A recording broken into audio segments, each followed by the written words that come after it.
Oh, that wasn't on stream. Okay. I guess I'll just have to repeat myself. Well, I'm hungry. I'm gonna go grab something. What are you grabbing me?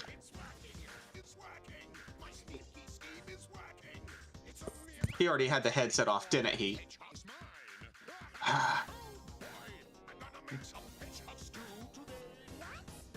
Hi everyone, I'm Celeste and I'm hungry and I'm making our writing editor feed me. That went through, right? Oh, we're gonna find out. Feed me! Oh my god. Feed me! Oh my god, shut up. He told me to shut up. Damn. Take that. He knows who pays the grocery bills. Well, the Mexi Mart is just right down there.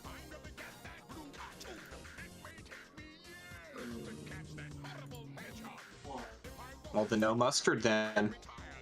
Probably would have just chugged it from the bottle anyway. Fun fact, Legacy fans, our writing editor drinks mustard. Not a fun fact. You're right, it's a sad truth. Wait, are we audible on the stream? We are. Okay, I gotta keep in mind not say anything stupid. Oh, you can say stupid things, just don't say inappropriate things.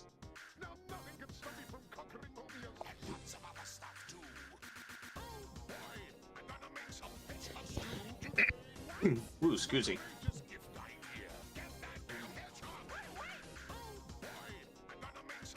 So this Mountain Dew Flaming Hot, I actually really like. It basically just tastes like Mountain Dew with just a little bit more citrus flavor and then like a little bit of an afterkick, which isn't even major. It's just like a residual tingle.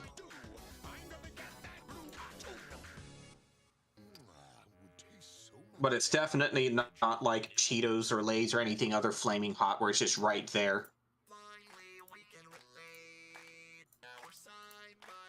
It's not bad actually. Yeah, I like it. Definitely prefer it over like straight up normal Dew. I don't know about that.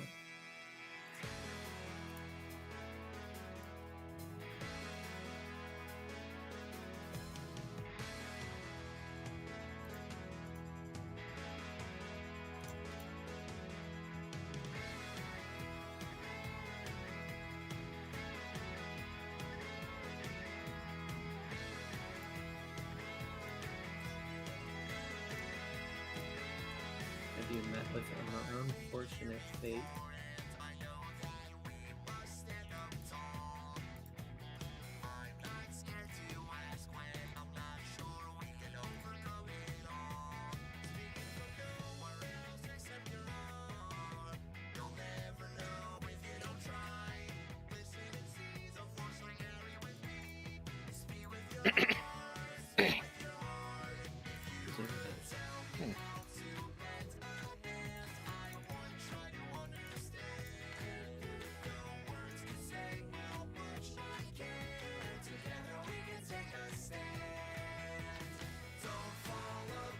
You make anything while I'm in here?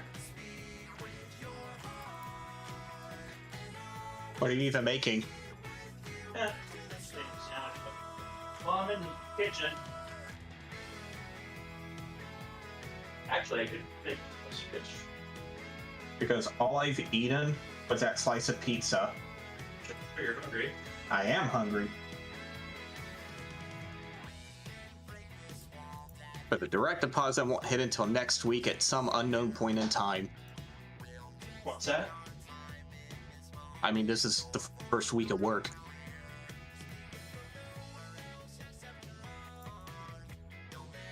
The today was the last day of the pay period, so since this is the first paycheck I'm receiving, I don't know what day it'll actually process in my bank account, because every workplace is different.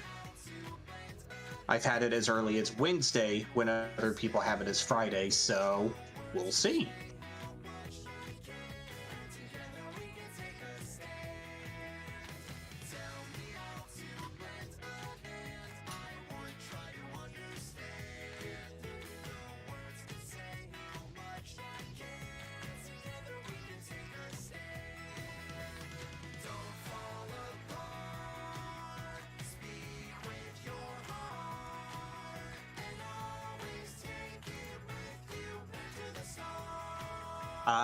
I was recently hired by Asurian. And I can... It's like a phone insurance company, but they also have their own tech support also. Pretty big name. So like whenever you buy a product, like let's say you buy like a phone through Verizon or something and you call them, usually you could get like an insurance plan through Asurian to cover it.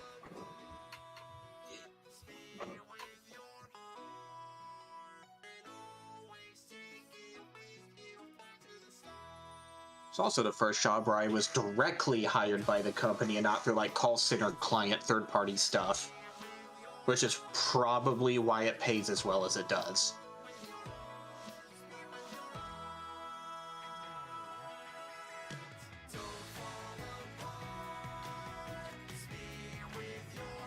Oh, it is Friday the 13th. I kept seeing it on Twitter, but I didn't actually draw the association. Oh, happy 13th.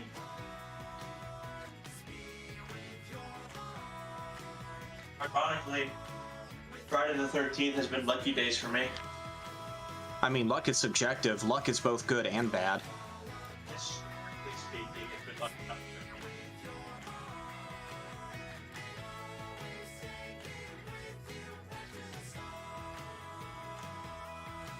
I'm sure. How do you feel about fish fries and corn?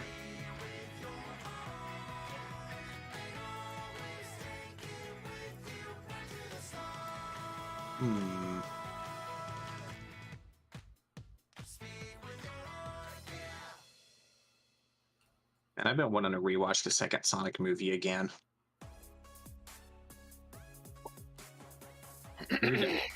I need to own it on digital.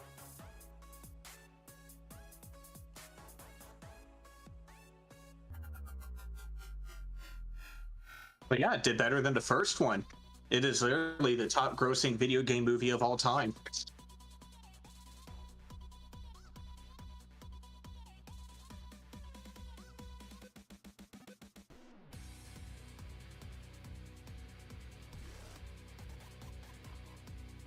Yeah, I'm still thinking that it's not going to be that good, which is just funny in my opinion, because Mario was the one that started the video game curse movie, well, movie curse, and Sonic was the one that broke it.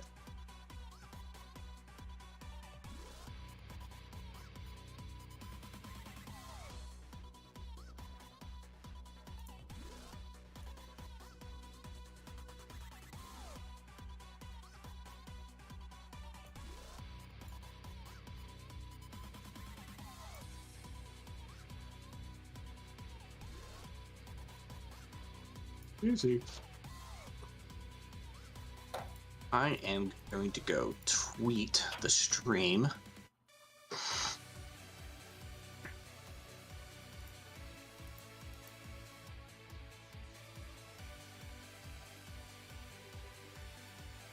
Why is that recommended for the Legacy account? Legacy account doesn't care about libertarianism.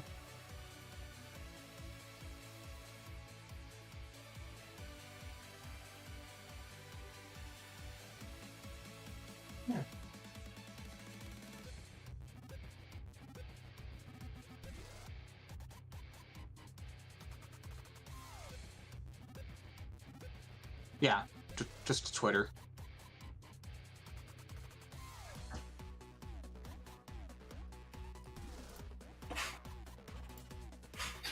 Okay, there we go. I got that tweeted.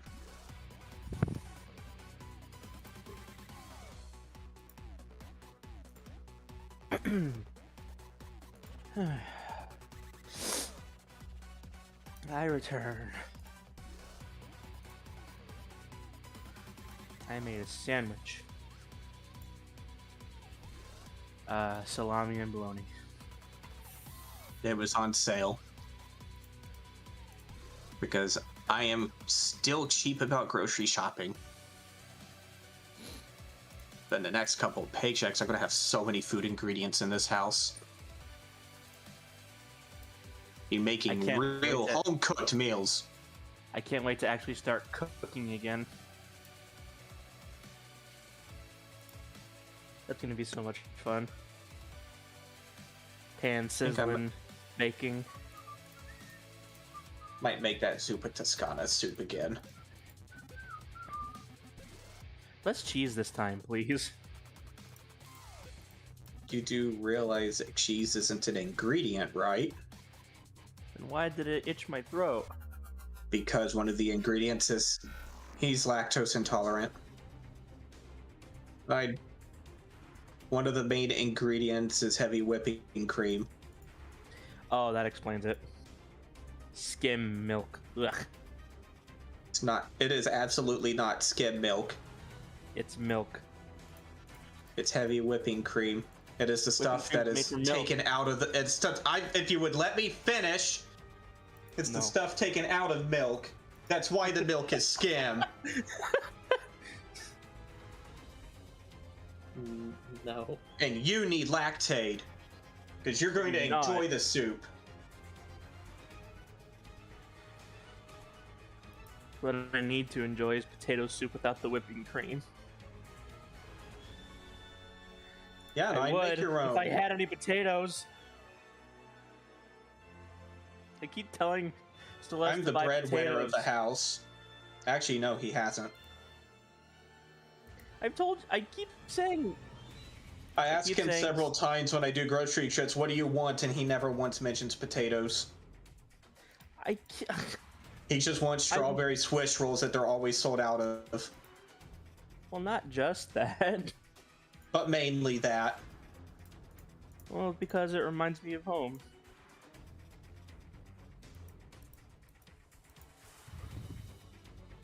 I am happy about those Checkers fries, though. Those are good.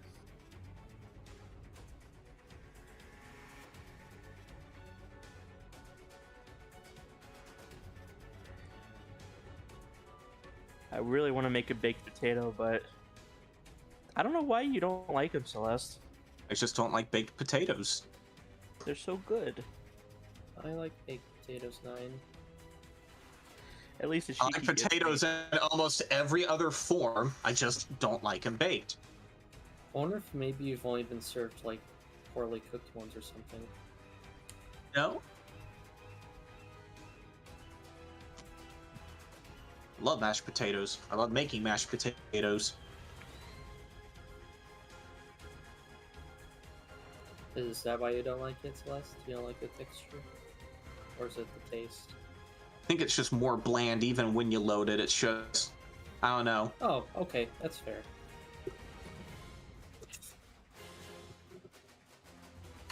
A ton of butter and salt. Yeah, I've tried that. Tried it with the butter, the salt. I've tried it with the cream, bacon, chives, cheese. Yes. You haven't tried it with my seasonings at the end. I doubt even with your seasonings that I'll like it. If I can make a baked potato taste good to you, great. But if I can't, then I'll concede defeat. That's honestly It's not probably a concede defeat. That's probably your last chance. Look, you think I haven't tried drowning baked potatoes in seasonings and other things and other toppings and finding new ways? No, I just don't like baked potatoes.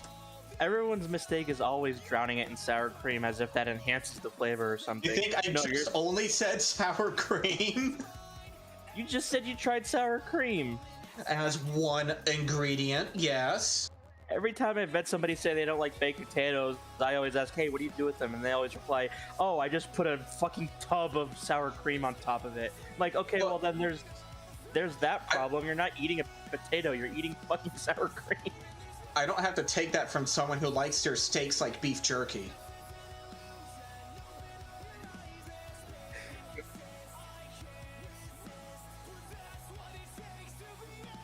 I like my steak crunch like a cracker. See, I was gonna quote him on it, but then he just said it himself. Well, yeah, that's how you're supposed to eat them. See, this It's is not why okay. I bully him. I don't mind. This is why I bully him.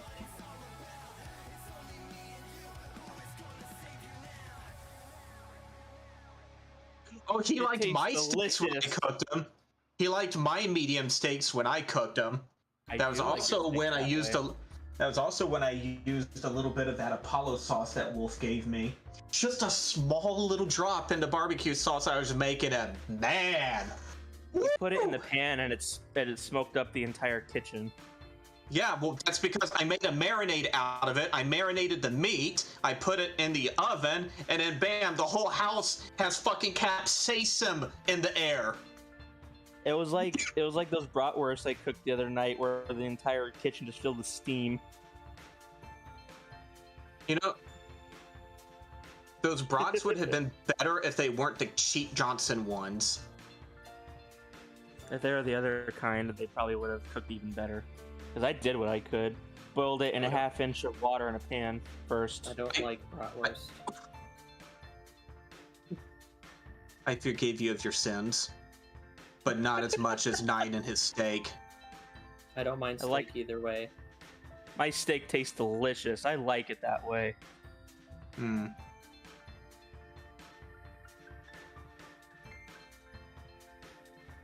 What I need to do next, but I have to be motivated for it, and I have to have the money for groceries, is doing my homemade chicken parmesan. Wolf would execute me if he heard me what I was saying. Do you prefer? Oh, I could DM him to hop into stream. No, it's fine. Oh wait, no, it's still a weekday. He's still at work. But this video will be archived, Oh god. and I will send it to him. Do you?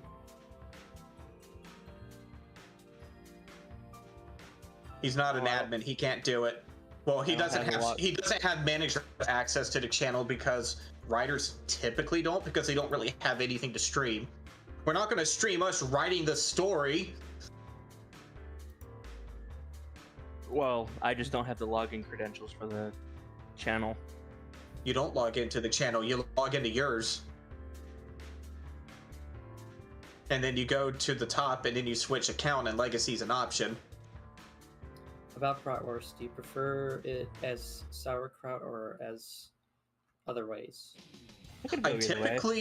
I typically don't like sauerkraut, but I recently tried it with it, and I'm like, you know what? That ain't too bad. I think my taste buds altered a little. It's not like sauerkraut either. Fun fact, people, taste buds do change with age. That is true. I used to hate Brussels sprouts. Now I kind of like them. I used to hate cooked broccoli, and now I hate it a little less. It depends on how it's cooked. If it's steamed, no. You hate peas too. Yeah, I will never like peas. I do not hate vegetables. Nine can confirm that I bought all the stuff to just make my own salad.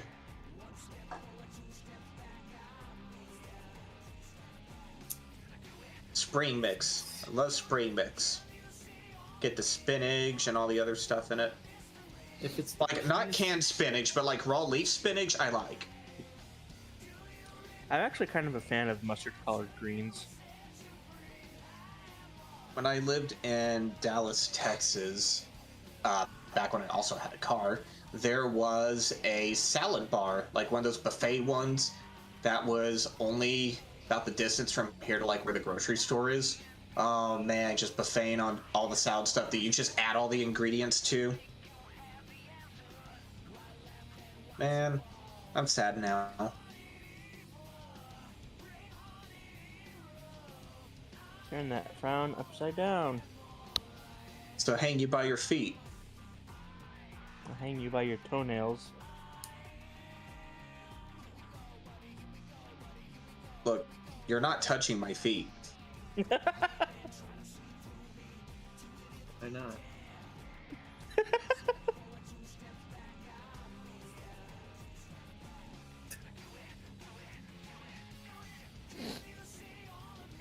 And I mean, you, that's why people conspicuously like us, silent. right? Everyone's here for the randomness. They're obviously not here for the comic that doesn't get material out in time, right? Right? Obviously.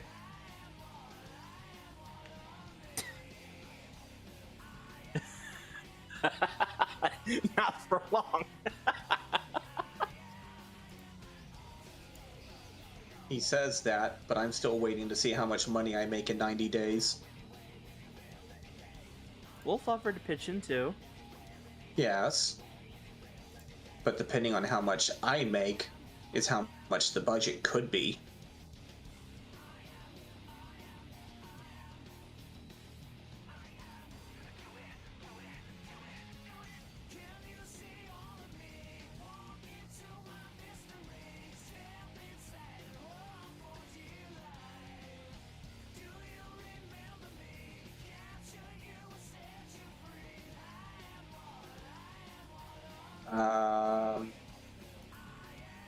I probably wouldn't. The people getting paid probably would. And I think it also depends on how much they earn a year. Like, if they don't make a lot or anything, probably not. I think there's like a threshold where you have to start reporting it. That's probably something that you would have to look online. But no, me paying it, I might even get tax credit.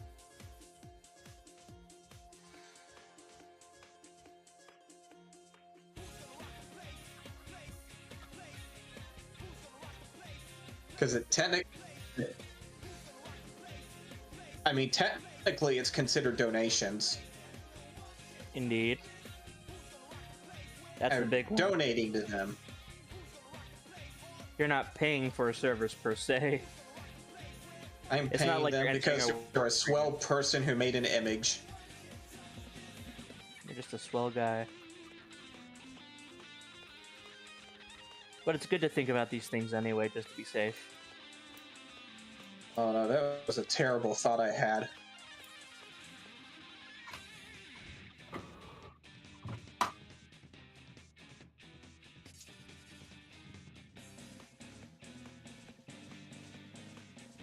It never did that to me when I had to get help from others, like in the years before.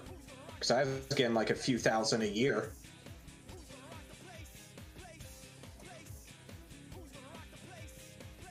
Yeah, that's how everyone did it. It's if you're running a business account, does it start to keep track of it more closely? My personal account is a business account. You can choose between two different types, personal or business. Yeah, my personal account is a business account. I love how the phrasing of that just makes the context worse.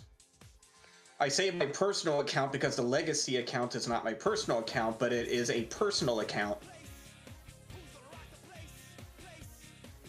Phrasing. It doesn't get anything.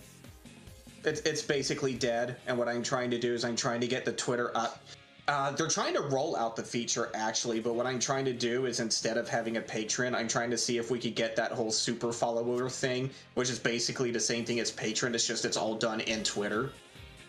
No one likes having to manage external sites for things like go here to go here to go here. No, they just want it in one easy place. Super follows on Twitter would be like a great alternative to Patreon, in my opinion.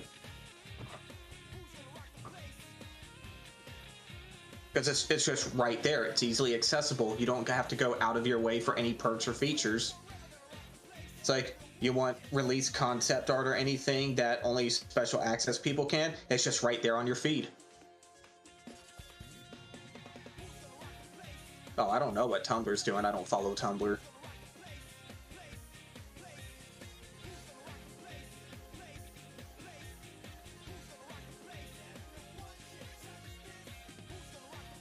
Yeah, imagine if Tumblr didn't do a porn purge. It might not be Like- a defunct site. Is Twitter defunct? Not technically. I'm exaggerating. Might as well be though.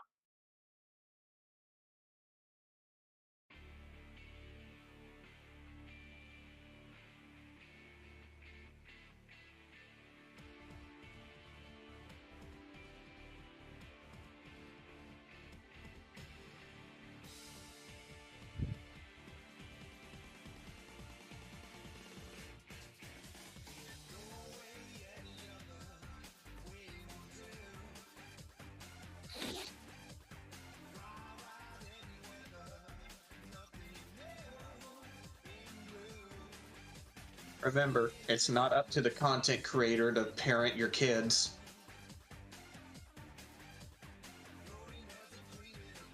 But you have a platform and you're obligated to. No. I'm not obligated to do anything. Shut your mouth. You know, I still think that it was absolute perfect timing that all the YouTube drama going around about flagging Sonic content creator stuff is made for kids is making the rounds, and then all of a sudden IDW out of nowhere, hey, we're releasing this official adult coloring book for Sonic. Adult coloring book. It's right there in the name and print. Official adult coloring book. It is.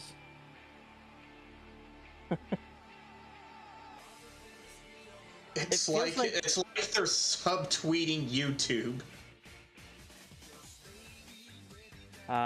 Or as the cool kids used to call it, throwing shade. Yeah, well, Sega threw shade a long time ago. Threw away. Crying inside. Rest in pieces. Shade belongs to the fans now, and definitely not Ken Penders. Yes. Did we ever find out what he settled on in the court case? No, because the settlement isn't public. It would have to have first been public for there to be an evidence to be able to pull from a court website, or it would have had to have been submitted as an exhibit, which Like you know how he's didn't gonna say happen. what it was.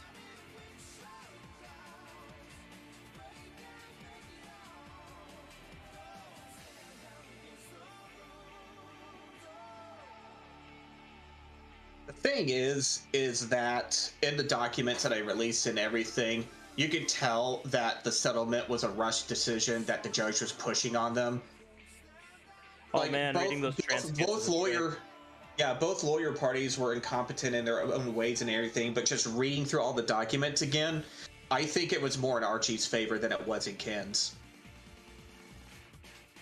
Like, yeah, the judge was just he was fed up with it all. tired. And you could see it in the transcripts also. He's like, man, this thing has been litigated up and down. He's like, you want to settle? You want to settle? Well, both parties want to settle, so why aren't you settling? You're lawyers. You're capable of settling.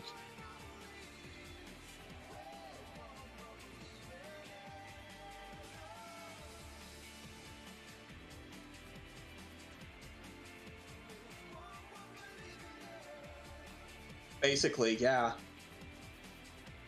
That's the prevailing theory. Like they just didn't want to deal with them anymore, and they saw a perfect out for it. Because here's a fun fact about Ken Penders' copyright claims on the public record. I'm going to use Dark Legion issue 1, 1997 as an example.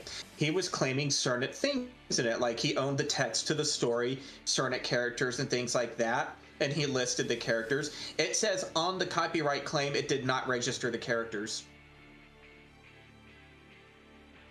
Like, not enough material was given to justify copywriting the characters. Like, it was lacking visual aid. Which isn't like, what does this character look like? Who made them? Do you have evidence that they made them? Like, where did they appear? And so on. Yeah, it's just And right there on the actual filing. He just brought none of it. Like, nothing. He came with all these claims. Look, I haven't actually seen the exhibit evidence. That's the material that I don't have access to right now. I just have the correspondence between lawyer parties in the court.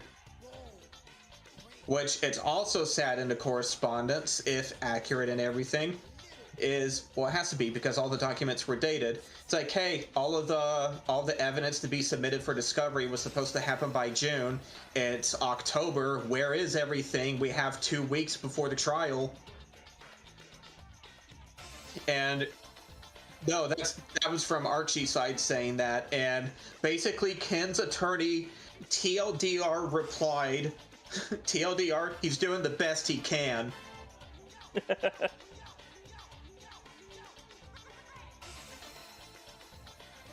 That was their reply. That was their reply. He's doing the best he can. I can find that document to submit. Like just everything regarding like the documentation for the trial and everything. It just was not submitted until like 2 weeks before it. Also, this was. Well, I'm not. I don't know because I still felt like there's court documentation correspondence missing from what I had. But out of the correspondence, one thing that I noticed was a logic failure that Ken and his attorneys had. So, Archie was saying that Ken filed a work for hire form for 1995 under Scott Fulop. Okay. Ken's email correspondence also said that he signed it, but the thing is that it couldn't be provided. Archie was able to provide copies of the 1996 one, 2 of them no less, with different signatures that match his penmanship. Like, if you look between them, you can tell that they're not the same, but it has the same mannerisms. But, they're like, the smoking gun, this 1995 document that supposedly exists, where is it? That was their argument is, we'll prove it. But the funny thing is at the same time, Ken, on some of the claims that he was filing, was co-owned with Mike Kantarovich, like they were co-written. Well, he submitted claims for those stories, but just under his name. So the Copyright Office says, hey, do you have any kind of correspondence saying that you solely own these? And Ken said, yes, I do. His argument to the court was that it was emailed to him prior, but due to hard drive failure issues, he no longer has the email. So that email was never submitted to the court, so it's like the exact same logic of, where's this signed document, huh? It's the same argument that they tried pulling on Archie with the whole 1995 signed work for hire contract, but it's literally the same argument for this email saying that Kantarovich gave him the copyright. He couldn't provide it, so that tells me, well, I guess it doesn't exist then, because you can't provide it. It was later he got a legal notarized hand signature legal statement from Kantarovich later on saying that he gave it, but the thing is that it was signed and notarized on July 14th, 2011. Those copyrights were filed way before that. In fact, the final copyright that was filed under Ken Penders was July 9th of 2011. So no matter what, he still lied.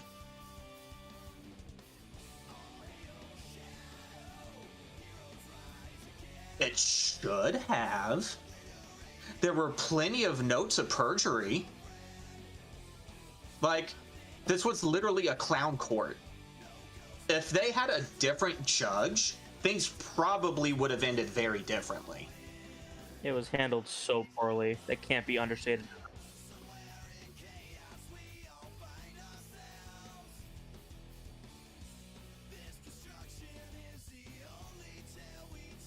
A fun fact that I did learn, thanks to the court correspondences from the parties, because Ken likes to use this on Twitter a lot, is like whenever he's talking about war and conflict in other countries, he always likes to bring up his service in the Air Force. Like, bring up like he was involved in all this. The court document said that he was a technical illustrator for the Air Force. He never had conflict. He was behind a desk. It's probably the most insulting part, really.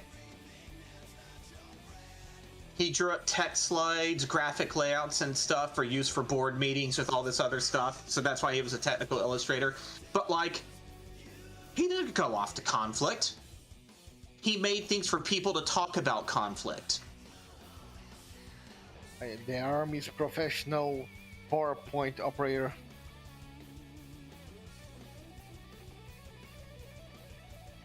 But it's just most people, and I say most for the people who actually like took the time to research it, they already knew how the court cases went and everything, but actually having these documents released publicly now sheds light on how it all went down. Like, revealing these documents, that doesn't change anything. It's not going to change a verdict and all that. Yeah, we can't stress that point enough. It doesn't change anything, and it won't. But it brings to light many of the foibles and faults that were went into making how it became to be. Because a lot of people had questions on it. Well, hopefully that answered some of them, because I know it's not answering all of them. I still have questions, but I would need more documentation. The thing that people want to see the most is the settlement. But that's the one thing that is not accessible. The settlement would put to rest any and all debate to the topic. Now, here's a fun fact, because Ken was mad at Sega and BioWare because he felt like Sega BioWare, excuse me, japed his ideas of Julie Sue, the Dark Legion, and stuff like that. But here's the thing, that was made long before he ever even started filing copyrights for his own stories.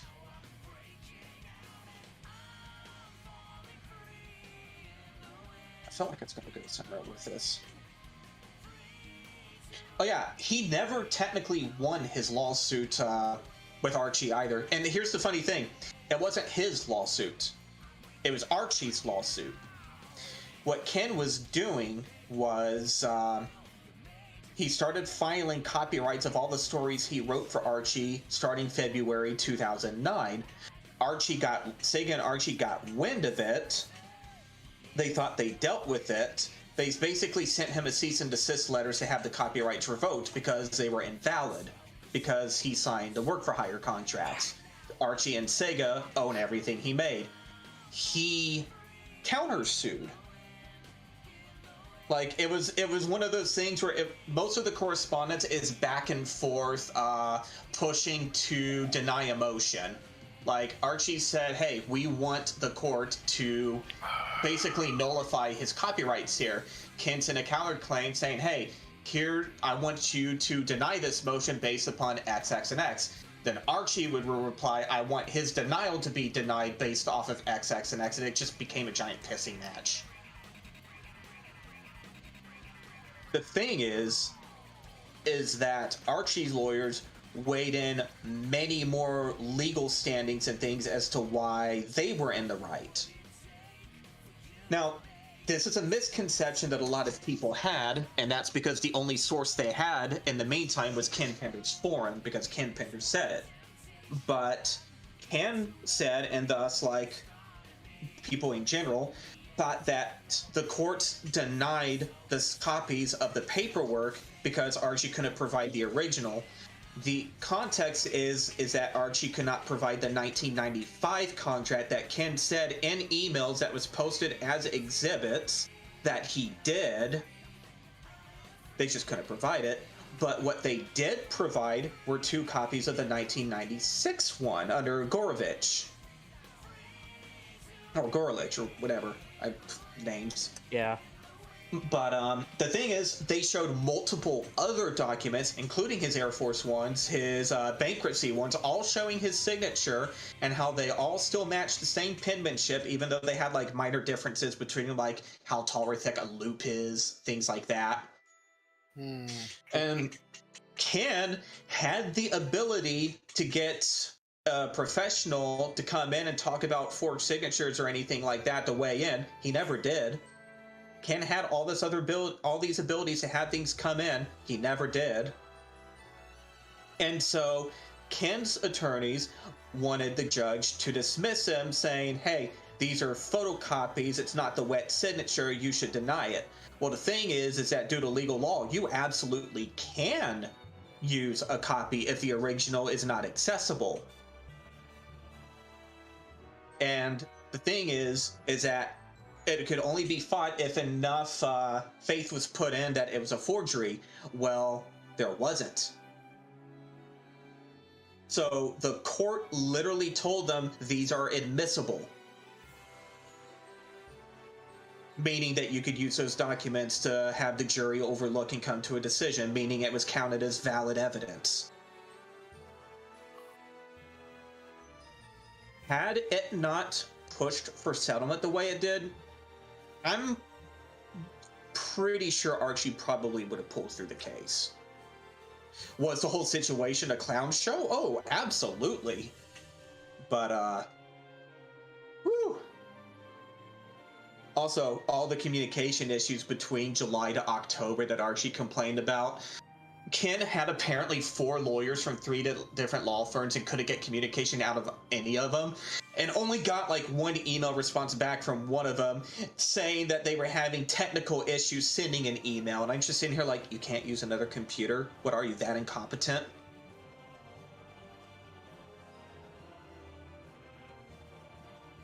No, it was the 2010s actually. Yeah. Oven speaking 9. Bad timing. Shit. Oven's beeping, he had food in it. But yeah, there were terrible correspondence issues between the parties, lack of evidence to really deny the claims that Archie was putting. See, the thing is that anyone could go on the Copyright Office and just claim something. $65, go ahead, go claim something. The thing is that it is equally up to the parties that actually own it to dispute it. The thing is that, and this is Sega's fault, they didn't properly dispute it. Does that mean that just because Ken Penders filed copyright claims for all the stories just by default makes them legally his? No. I gotta find what the wording was in the documents, but basically you would have to have a copyright claim through the Copyright Office to be held as a receipt to use in court to claim that it's yours. It's basically a step 1.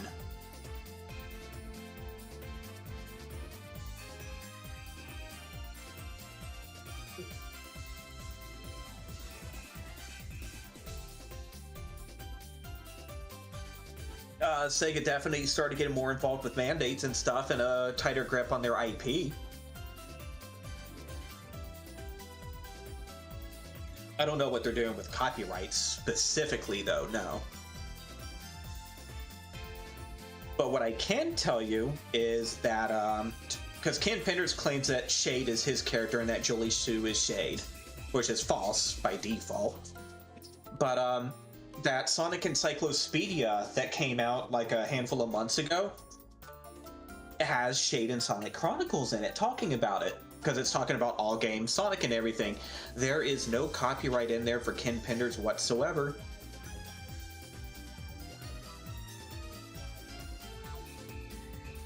He tried and failed, but his Archie case was going on at the time, so when he tried to do it twice, it was thrown out of court because he had ongoing litigations with Archie, and they weren't going to do anything until that had its own resolution. It was thrown out of court a total of 3 times.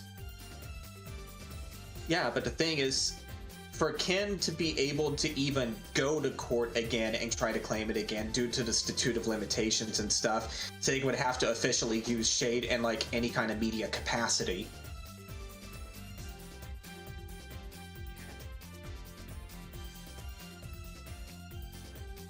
But yeah, also due to statute of limitations and other things like that, and wouldn't have even qualified for filing the copyrights or royalties or anything because he had a 5-year window to submit it to the Copyright Office from the origin of creation. He wrote them starting in late 93 or early 94. 15 years later, he started filing. His copyrights on the Copyright Office and everything that he filed are legally moot. because it didn't follow copyright law and the time restraints. They're just not pulled, is all. So he could say, I have copyrights of all these characters, but they're not legally valid. See, when the thing is that the court never shut Kim Penders' attorneys down, but they were trying to reverse when Archie was trying to reverse the copyright things, they weren't ever reversed, but they weren't ever acknowledged either.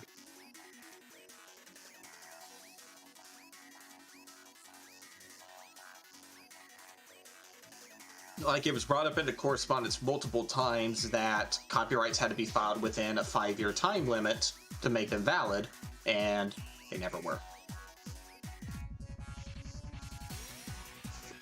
Also, apparently when Ken was submitting the copyrights for evidence, he didn't actually submit the receipt of purchase that he filed all of them. He just posted a link to a search result showing they were under his name. But that doesn't count as evidence because you have to have the actual receipt. The receipt was not submitted. So when he tries to say my copyrights, just laugh.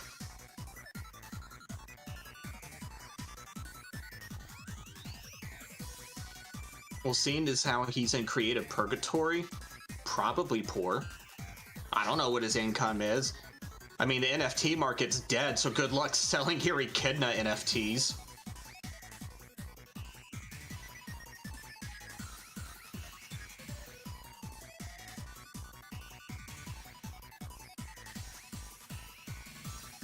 He's good at human stuff. His older Sonic stuff, like in the classic era, was okay.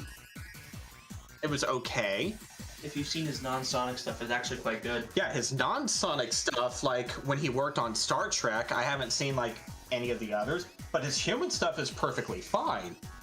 I'm not going to take that away from him.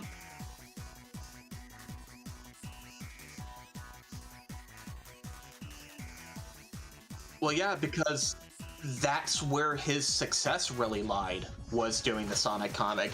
He only like a few things per IP, like Marvel, DC, Star Trek. He only did like a few things at a time, nothing long running. His long running career was Sonic writing.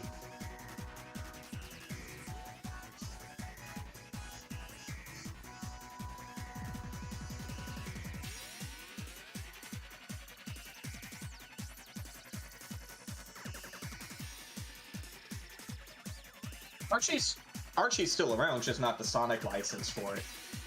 If you want to call them around. No one really talks about Archie anymore, not even Riverdale. And then they tried doing that Riverdale NFT set. Man, I'm glad the crypto market crashed hard. Damn it, hero.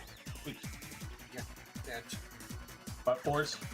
Every time I hear about Riverdale, get upset. Oh. I mean, Riverdale was Archie, but like the TV show, oh man, apparently it went way off the rails in later seasons. Uh-huh.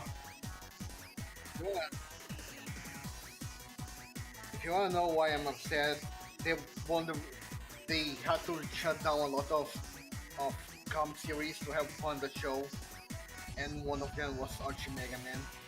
Yeah, I know a lot of people loved Archie Mega Man. Uh-huh. Ian Flynn was writing that one too, if I'm not mistaken. Yes. I have my gripes with his melodramatic writing style, but in Mega Man it worked. But no.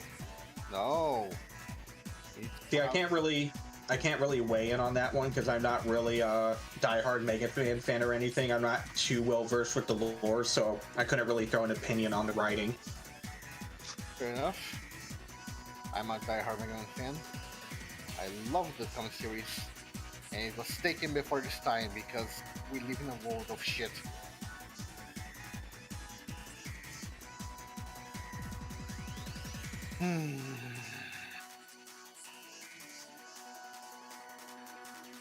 Well, If you want to feel better, Force, just remember that Legacy has more issues released than Larasu Chronicles does.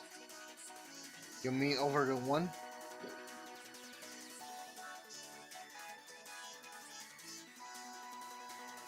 I wish I could tell you. He's only ever shown a couple of pages at most of Larasu Chronicles, and is trying to do too much all at once. Like, he's trying to make an app, he's trying to get all these different translations, has nothing to show for any of it. And if you want my personal opinion, I think he doesn't have anything to show for it because he can't show anything for it. One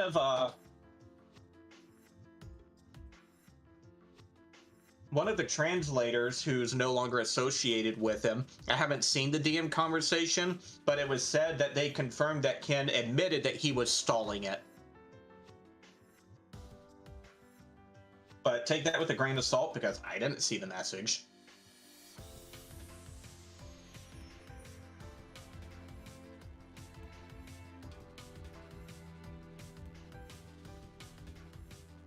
How is it? Cool. These cheddar fries are really good. I might have to order those more. Like when you go into the freezer section in stores and you can see those restaurant brand chipped French fries in the frozen section, like Arby's, Cheddars, and stuff. I picked up the one that was Cheddars, and they're really good.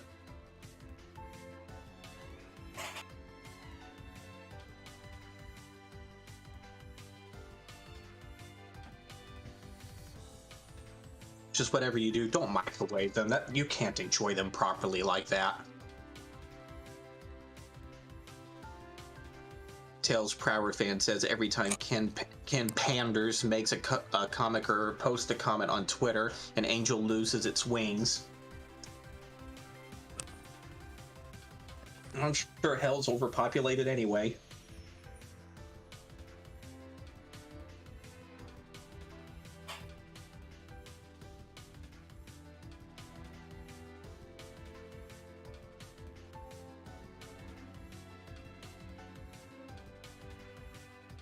You know, if Ken just didn't push so hard for Larasu Chronicles and actually just tried to make a new IP, I'm sure he'd probably be better off. He would be.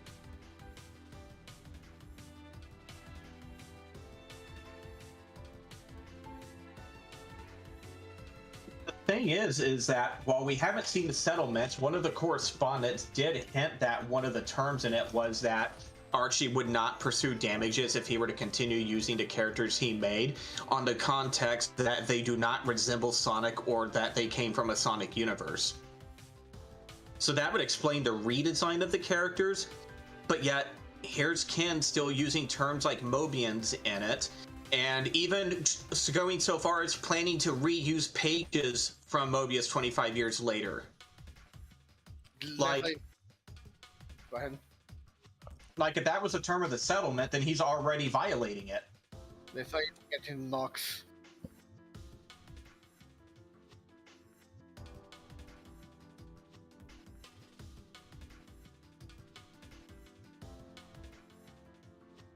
I think it's not going to do anything about it unless... Well, here's the funny thing. I had confirmation, I'm not going to throw names out there, but basically people who actually have ties to Sega, confirming that Sega and Paramount definitely had their eyes on Penders. Right, they're keeping an eye on them.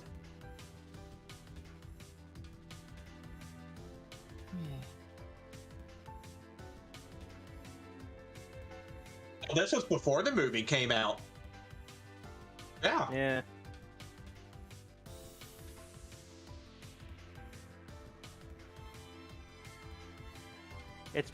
It's because of the movie where they showed a certain concept relating to Knuckles. It's like, they stole my idea, I'm gonna sue. Yeah, good luck suing Hollywood's lawyers, man. You're not gonna win that. The only way you'd be able to win that if they actually had hard, substantial physical proof that they actually stole ideas to use. Now, see, if he was smart about it, he would have released the comic for free, but funded through a crowd site or something, like Patreon or whatever, or Boosty or whatever the pick is. I don't believe so. Let me look.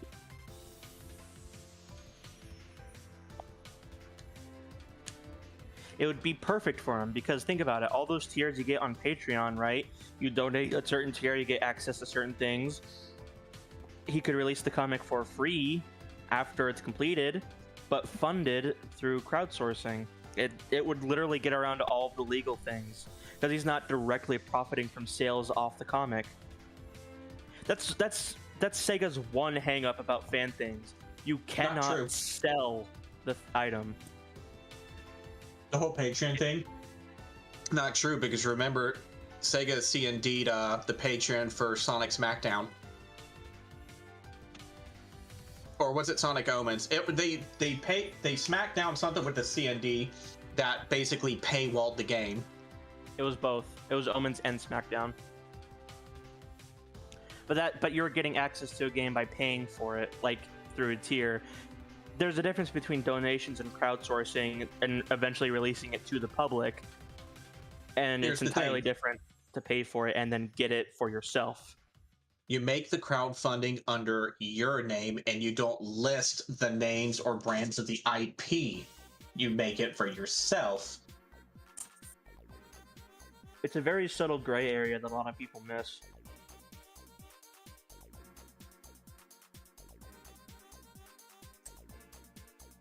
And I'm trying not to sound mean here, but he is just not smart enough to realize that. He just isn't too bright. He's very dull.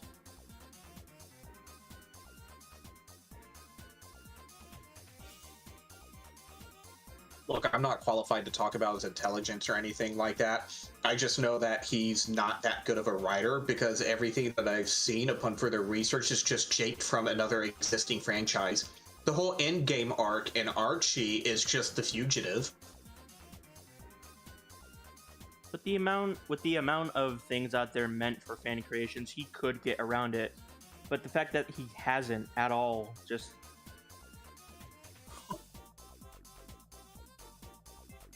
He doesn't.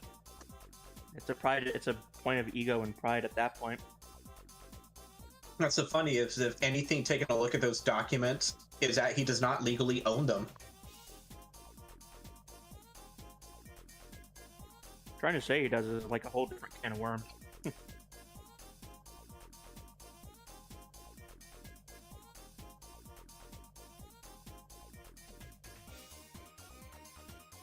Oh, man. Here's the thing. The lawsuit never passed or failed in court, right? It was settled out of court, correct? Correct. That means... I gotta reword how I had it in my head. Bear with me a second.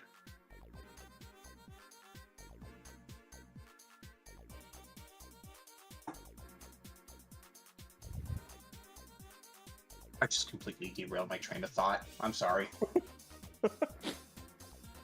It happens. The court never approved his copyrights, TLDR. Jinx.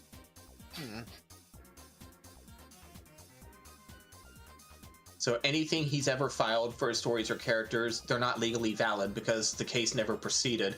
They tried to show evidence that he had the receipts for him and everything. It was, counter-argued that they're not legally valid because they weren't created within the 5-year time frame, things like that. But the court never actually weighed in on that. It was just settled out of court. So if you just strictly go by legal law, his copyrights are invalid. Extra ironic. It's just, he's so unimportant that Sega, Archie, anything, they're not going to go after him.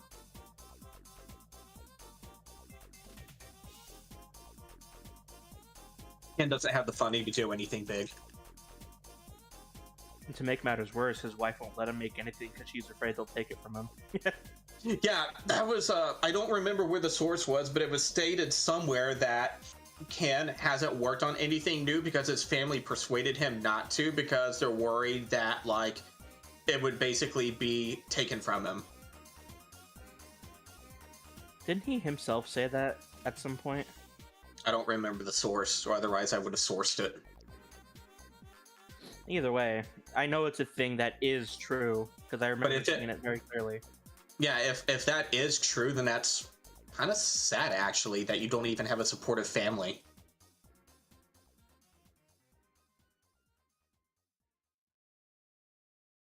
After that whole legal battle, that's probably something I don't want to deal with again. Which, you know, fair, but... Like, does he even have a good relationship with his family? Like, yeah, you hear rumors all the time, or, like, depending on who you listen to or anything, that, like, there's rift between family, but, like, is that actually a thing? I believe it only really extends to his son, who, for some reason, doesn't want to talk to him anymore. Is there, like, a source on that? I can't remember. I just remember him talking about family like a long time ago, like five years, I think. But he was talking about his family and how like there was like relationships were strained a bit or something in regards to like a certain dynamic question about in relation to Knuckles and how he wrote Locke and everything. So I think allegedly it like his son just doesn't like him very much. I can't necessarily blame him because, oh man, I'm gonna throw myself under the bus here. I still have Ken Penders' friend on Facebook, so I still see his post. And there was one post where he's talking about how the Wall Street Journal did an article that had like a photo of his son, but then he like threw his son under the bus and made it a political post saying they may not have the same views as me, but like, what can you do about it?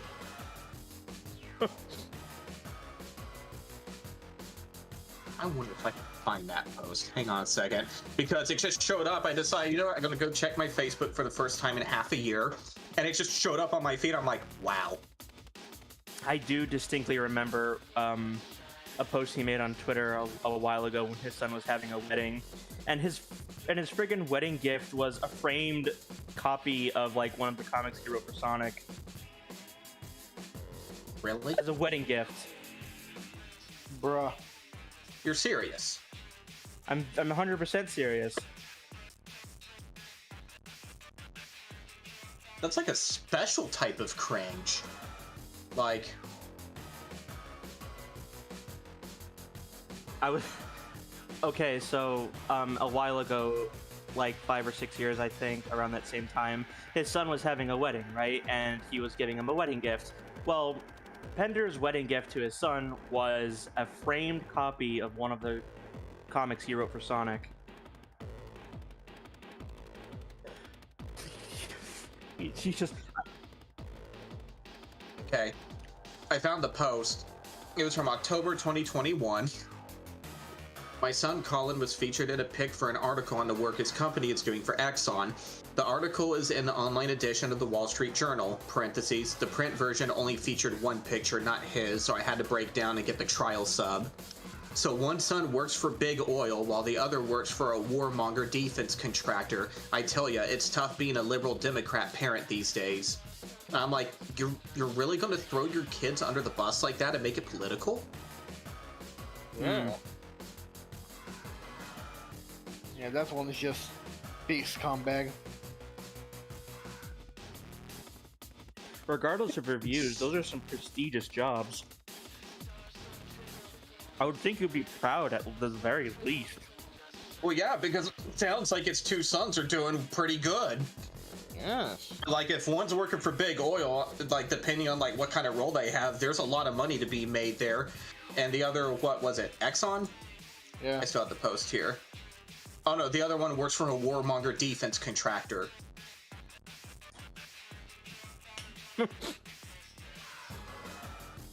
But, I'm looking at the chat because we're starting to get some more comments here. Alex McGee says his son may not like Sonic anymore because of him. Probably wouldn't doubt it. Mm-hmm. Because you got to remember, there's that Sonic Live cover that he had his kids on also. Playing a video game on the TV using TV remotes. And the TV was blank. Like, not just on the cover, they were in the actual comic itself. Oh yeah, that's right. Another thing Another thing that the court documentation stated in the correspondence was that Ken was hired by Archie because word of mouth was put in by, it was Kantarovich, I believe, because he knew Ken Penders had a son who liked Sonic because of the cartoon airing. It had to have been the cartoon because Ken said at some point that he never owned a Genesis. Right, he didn't like video games in his house or something like that. Yeah, so it had to have been AOSTH or SAT-AM, which I think AOSTH released first, so more than likely that one than the other. It did, by like a year, I think. So that's the only way Ken really got in, was because someone reached out because they thought that he might know something more Sonic, because apparently I think Kantarovich actually didn't have any knowledge of Sonic, but knew Ken's son did, so he's like, you know what, I'm going to see if he wants in. Because if you remember, the first couple issues of the Sonic comic were just like Sunday gag strips, for the most part. Alex McGee says Ken sees a job as an actual work of passion because his kids played and liked Sonic. Well, they didn't play it because he didn't own it. He claims Spaz was the only one other than him who cared. That one probably is true. I know that Patrick Spaziante was a huge fan of the games. I very distinctly remember one of the stories published in the Archie issues where Spaziante was the one that got a Japanese copy of Sonic Adventure, and they had to very roughly translate its story. Yeah. Ken argued that Sega never sent the material to work off of, and part of me is just like, so, excuse me, the internet was a thing back then, so are you telling me that there is no way of obtaining game manuals or translations? Like, I just find it hard to believe that there's no way that you couldn't get your hands on some form of material for it. Even with the games, there was a good number of classic Sonic games with manuals that you could glean source material from. Like, yeah, obviously they weren't the true full translations, but it was still something. Yeah, it would have been more than nothing to just go off of those, because the Japanese manuals, that actually had an ongoing story between all the games going on. Like, it from Sonic 2 specifically onward. Sonic 1 was just more like, hey, I discovered the Chaos Emeralds. But Sonic 2 onward was talking about the civilization that destroyed itself overnight trying to glean the power from the emeralds. It was literally breadcrumbing and building up to Sonic Adventure since Sonic 2.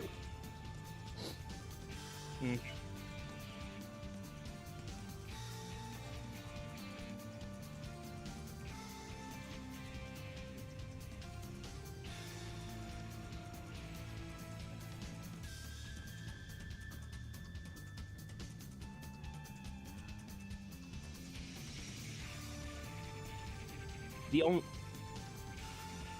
only real lore Chaotix tied into it. The only real lore to Sonic 1 was that Sonic and Eggman had been battling for a while by the time the game starts already, but by this point when the game starts, Eggman discovered the Chaos Emeralds. That's Sonic 1 in a nutshell. So it's like, oh man, Eggman's a bigger threat now. Now you have to step it up. Yeah. And somehow Sonic was able to beat the Totinos. Oh man.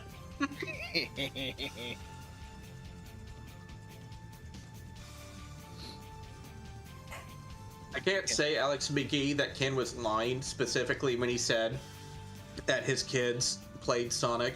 I just know that he did say at some point that he did not own a Genesis.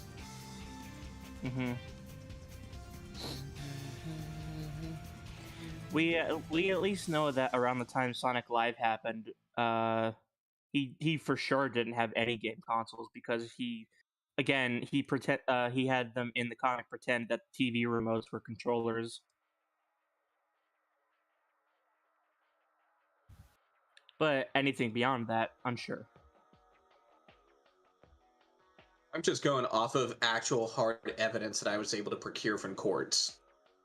I don't like assumptions very much. I like things that you could actually weigh in real input on. Because remember, when you assume, you make an ass out of Uma Thurman. Oh my god.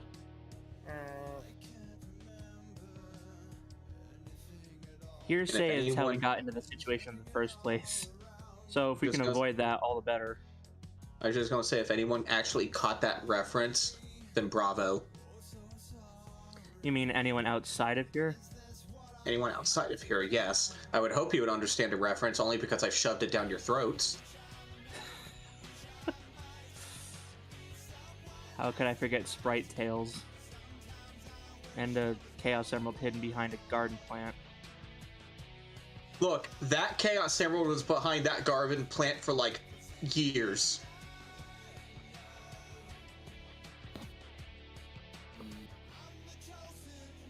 Man, the archive of Insomnia still didn't have, like, the last issues released, where they're, like, wrecking the SWATbot army, Sega style, and, like, Robotnik was just getting absolutely furious.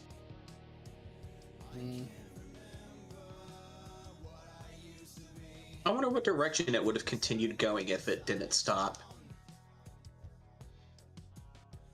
I guess we won't really know for sure. We absolutely won't. I remember that there was like this thing that Mystical Force Zone was going to come back, but then that never happened. Mystical Force Zone.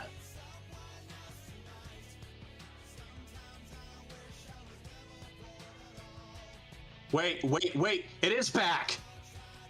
Nani? It's back! Wait, what? What's back? The Mystical Forest Zone. Is it still going? It's blocked. It's back. Kaijin posted September 4th, 2021.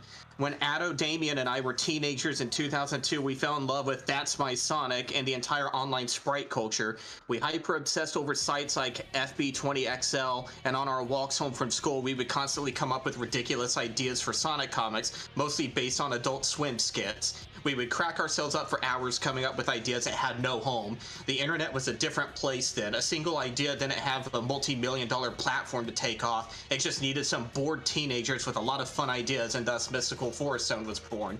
We had so many fun years running the site, and the more content we created, the more ideas we had. I'd been planning to make Insomnia 300 into a puppet show, and Addo and I had already gone out and bought the fabric. But as we got older, graduation split us apart, and we soon found ourselves hundreds of miles apart. The creative power of two brothers walking home from school didn't hold the same power when we no longer saw each other every day, and slowly the site petered out. We grew up, started careers, got married, had kids, and moved on, with MSZ being a fun, ridiculous childhood memory. Then about a year ago during the quarantine, a YouTuber named Super Swim Team 7 contacted Addo. He was doing a documentary on old Sprite comics and wanted to interview us. I was floored that anyone remembered this place, but it was only when I googled the Mystical Forest Zone that I realized how many other people did. It never occurred to me how many people felt nostalgic for this place, how many people's childhoods had been spent laughing at our comics or getting inspired to try and create even better content. I found everything from YouTube reviews to attempts at recreating our Sprite archive to even a metal album named after this place. I didn't know there's a... I'm gonna have to look that up later. It honestly brought a metal album. It honestly brought a tear to our eye to know that we'd reached so many people and become a part of their lives in the exact same way the people who inspired us did. I won't tell you that we're going to reignite this place to what it once was, but check back for new content every once in a while. I've got some projects I've been working on that I think you'll enjoy. I'm also working on restoring some lost content that didn't get archived, as well as fixing any missing or broken areas of the site. The site will remain here forever to be browsed and its comics read. If you see anything not working, I'm still tweaking dead links, so it'll be back up. I don't have a lot of spare time, but be patient, it'll be up. In the meantime, take a look at SST7's video below. He did an amazing job. Oh man, the last blog update from there was 2008. Wow. Oh man, my entire weekend has just been made.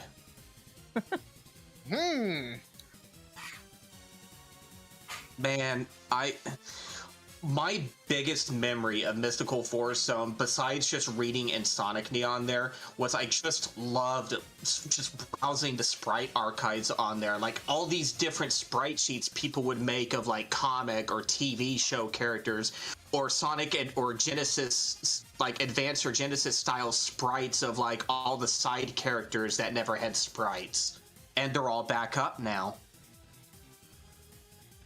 Sounds like we have a little trip down memory lane to take. Well, how about Like that? for example, I'm gonna click Vector here.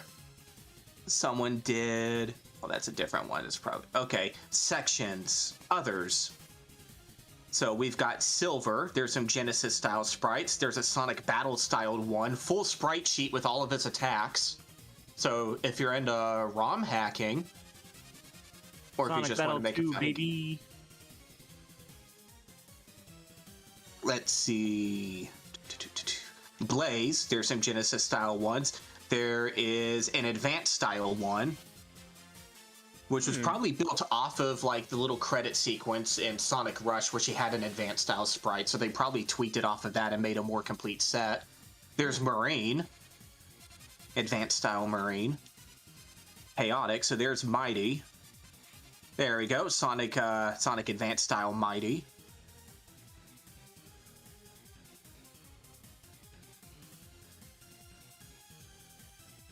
There's Ray, there's Espio, Sonic Battle styled Espio. I remember all of these specific sheets. Big the Cat, T-Call. Oh, okay, that one's a broken link, but he said he was working on fixing these. Maria, Gerald, Emerald, Gemerald, Babylon Rogues. There's none for Storm, but there's a couple Wave and several Jets. Fang. Bean. Sonic Advanced style Bean. I don't know if I like that one too much. Tiara. I just heard the neurons activate Forza's brain.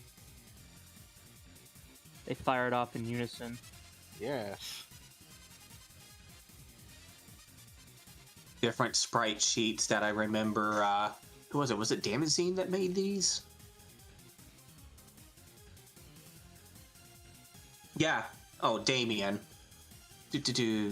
But yeah, like all the different Chaos forms. There's one of Chaos 6. Good water texturing for sprite work. Like, hang on. That's cool. A piece of Sonic history was just Revived, yeah.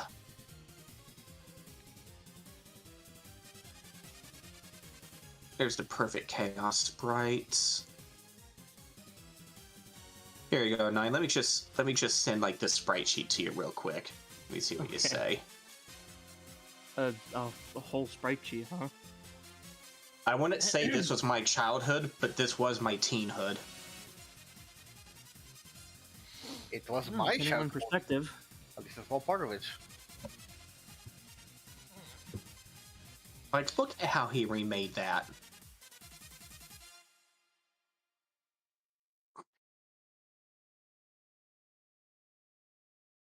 Okay. Okey-doke.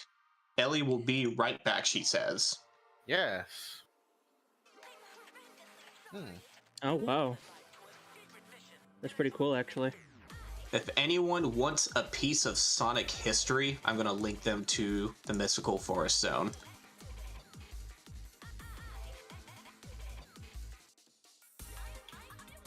Some of the links may still be broken, but man. There you go. I mean, it's already amazing that the dude's even acknowledging it. There's an audio category. What do we have in here?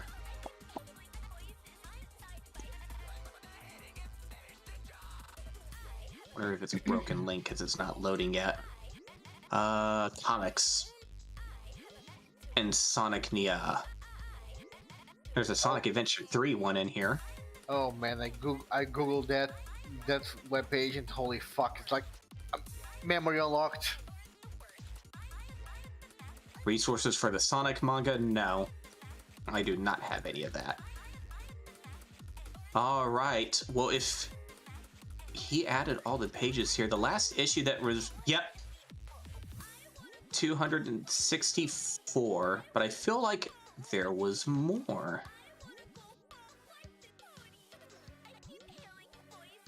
There absolutely was more, so maybe some are missing from the site. Probably. He did say he was trying to rebuild it. I will say Insomnia is absolutely meta, but it's not like Pontaf meta. It's for another time. Like, where Insomnia left off was all the game characters got flung into the SatAM universe where they had their SatAM doppelgangers for those that existed. Let me just say, Tails absolutely hates his other one because he's an idiot. I don't blame him. I also would hate Tails.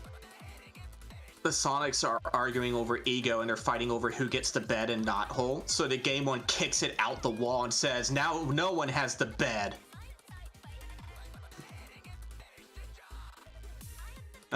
These comics were so stupid, but yet I absolutely love them. Game Eggman went to the AOSTH universe, just killed Sonic and Tails immediately and just took over. And he's like just reading all of Robotnik's logs to just kind of get into his mentality, and he's like absolutely disgusted. Damn.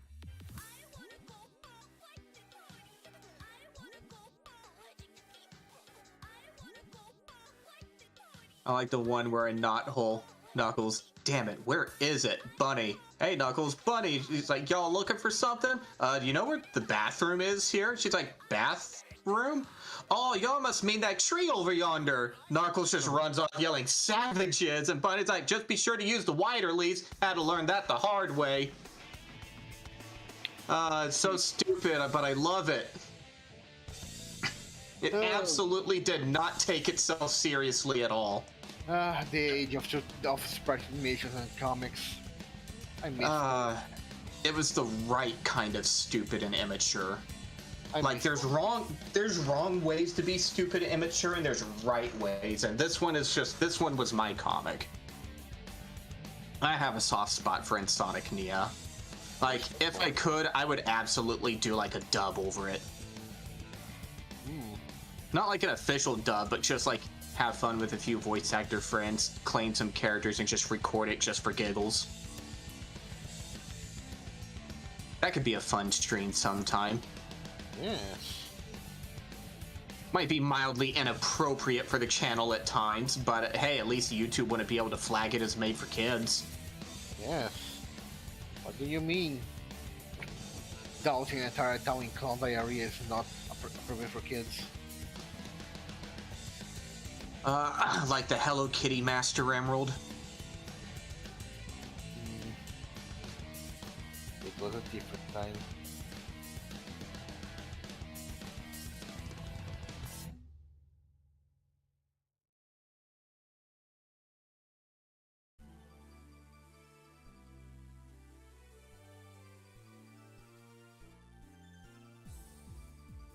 I miss old webcomics. Oh man, I forgot that he had specials where he actually flash animated some of them. So like it just popped up saying this plugin isn't supported. I'm like, damn it, Adobe! Man, I can't believe that Adobe Flash was murdered.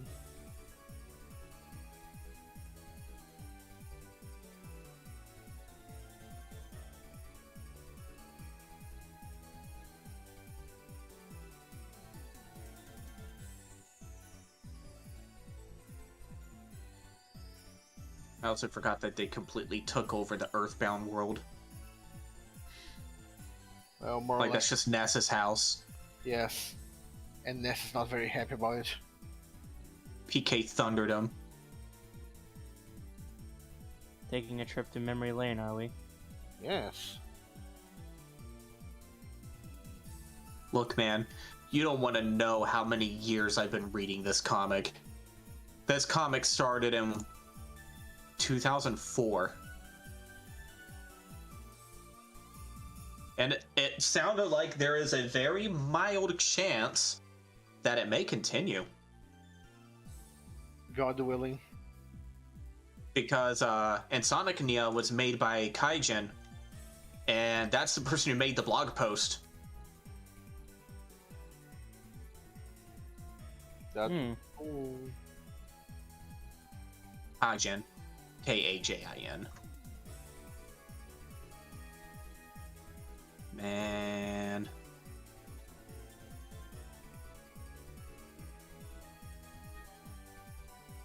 looking at the 2008 blogs before it died off for 14 years.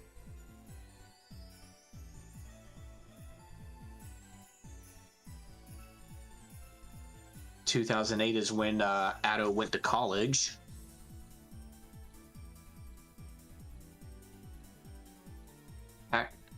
Kajin's post in 2008 talking about the new Insonic Nia. Oh, Welcome back, Ellie. Back.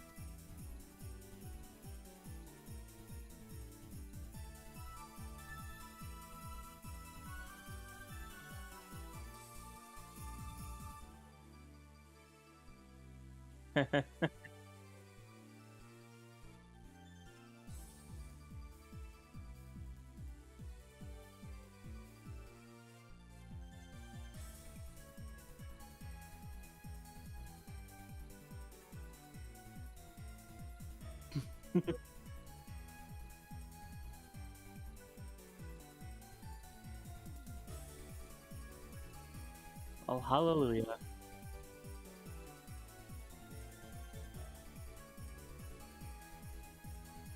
Man, you know what would be cool? Is if they were to make like an official Discord or something. I would join it. Mystical Forest Zone. Oh. On the server? Okay, hang on. You've been laggy for the longest time for some dumb reason. Okay. Where do I go to request a Sonic OC to be drawn on stream? I know I answered it in the stream because someone else asked that, but the request form is closed for this one, so no one will be able to request new ones for this. But Ellie, the streamer, will open a new form after this at some kind of undisclosed time as an announcement, and then that's where people can request new ones. So as long as you're in the server and you have the add everyone ping turned on, it'll be announced whenever that opens. Hopefully they were in the stream to actually catch that answer.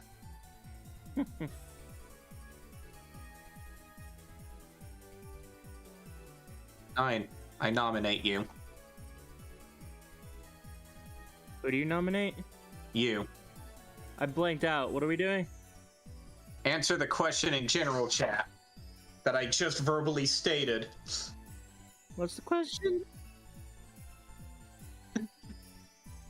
But Nine has a phobia of general chat. No. He's general chat intolerant. you No. baby man. I was volunteering against my will. Fallen told. But yeah, those fish fillets are actually pretty good. And those cheddar fries are definitely good. I would order them again. Checkers, not cheddar. It is cheddars. It's checkers. Did you not read the bag? What? The bag says cheddars. I'm gonna go down there and fish it out of the friggin' trash just to prove I you will wrong. fish it out of the trash just to prove you wrong.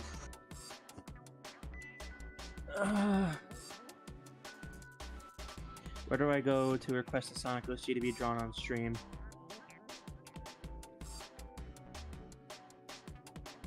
I'm drawing a blank. What do I say? Wait a minute, the physical bag says checkers, but the website said cheddars.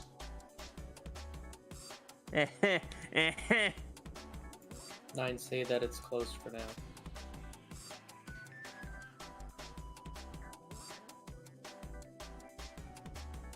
Is she? Oh, well, now it's... Oh, God, that's a pun. I was going to say it's a rat race to see who finishes. Oh, Given hell. that her OC is a rat. Or a mouse.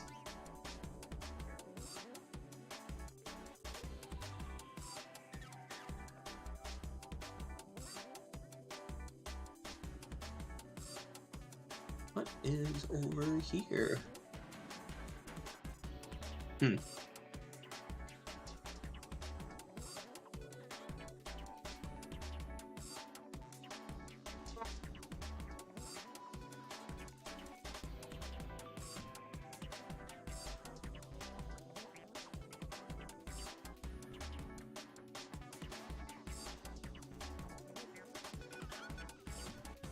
Well, as you know, people are difficult to get a hold of. Ain't that right, Celeste? Do what? That's... Everyone's brain dead. No, I was reading something else when he said that. What did he say? I said it's hard to get a hold of people. Isn't that right, Celeste? Look, I'm not going to name names in the server, but I am going to start pinging individually when I do roll calls. Oh wait, I already did.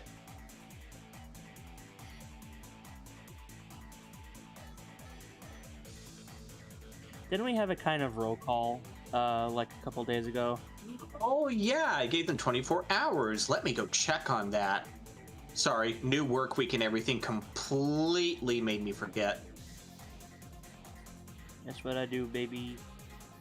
I like to think that my paying job is a little bit more important. Okay, so let's open up a notepad and find out why people are not getting these pings. Because they're going to get DMs. Wow, even the inactive one managed to reply to that. That ought to say something. Jeez. Okay. Okay, the people who responded to that one.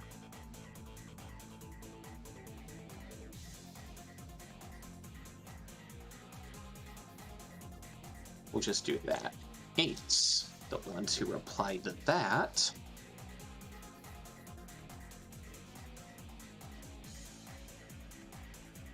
And colors. Excuse me. Okay, now I get to compare with anyone who has that role and find out why they didn't respond.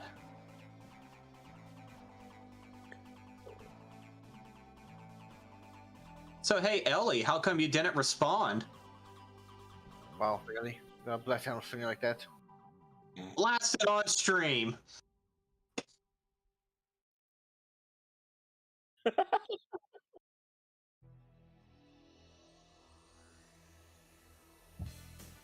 But Bruh. you should still have the red notification.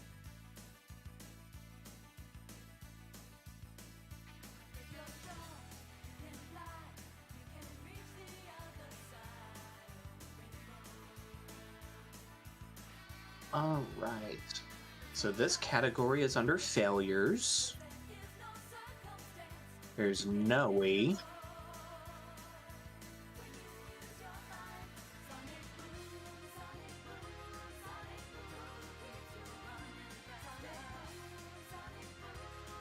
Well, it is time for you to fix that. Yes.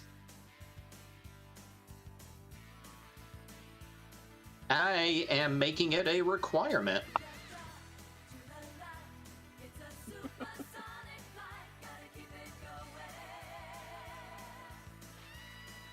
And if I did something that I needed a ping for an immediate response, and you don't answer it... Are you telling us we should just ping you directly, Ellie? Would you prefer that? I'm not going to do it. I'm not going to play favoritism.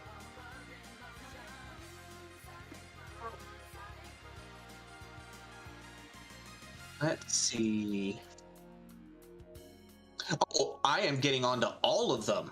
All at once. In one big post with everyone pinged all together at once.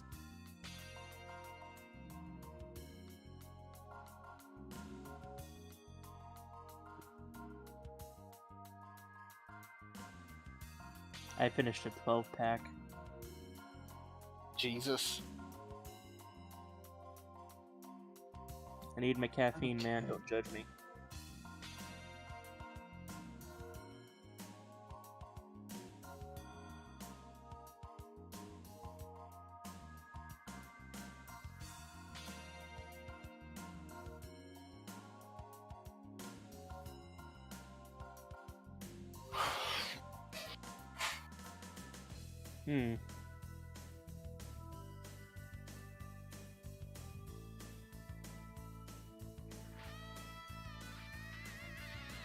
well, if it's anything like our writer's ping, no one replies ever.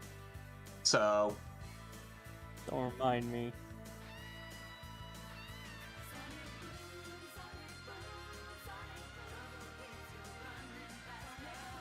While I understand your scenario, when you think that if everyone had the exact same mindset, that would just mean that if I did a ping, no one would answer it. Which thus negates your argument.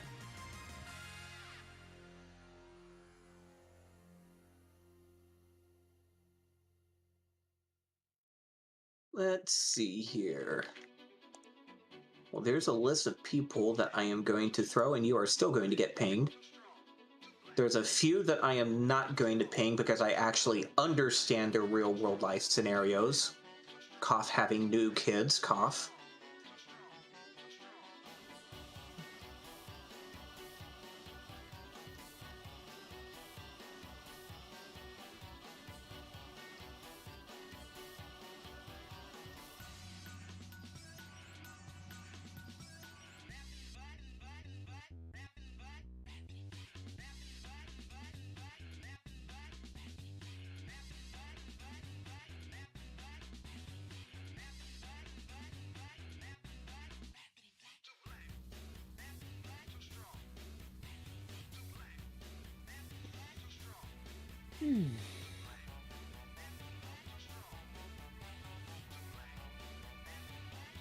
Okay.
Still in a good mood because of Mystical Forest Zone, though.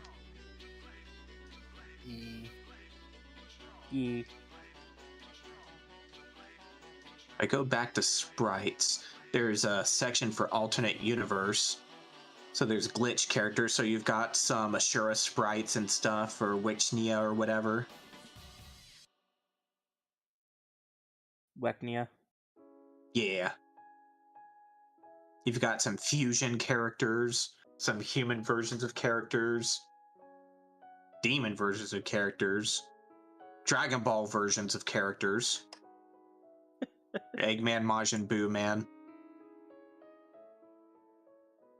Now there's a sentence.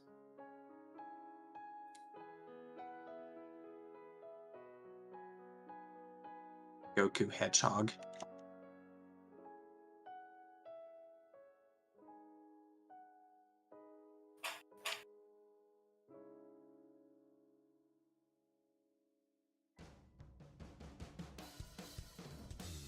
Super Mario Bros. Someone did Fawful as Eggman.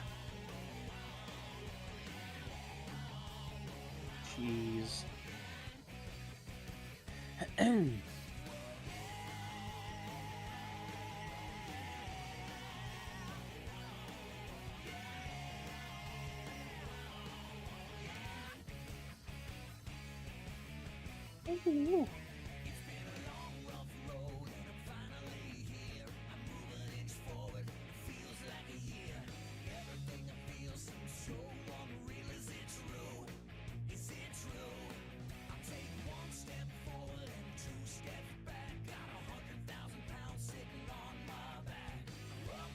I got some really cute art of my self-insert the other day.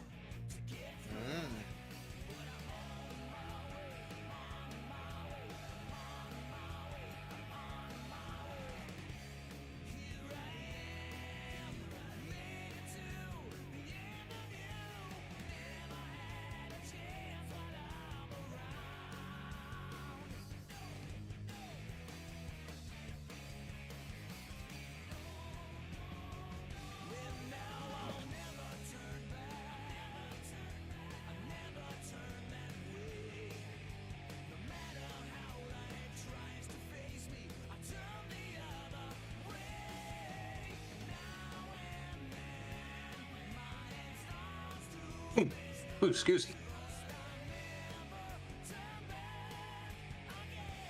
I posted it in staff voice. Look how adorable that is. What am I looking at?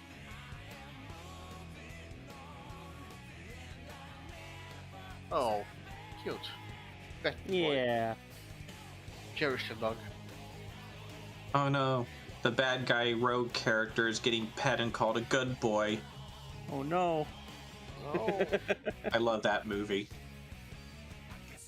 it was a good movie. If you haven't seen The Bad Guys yet, it is such a good flick.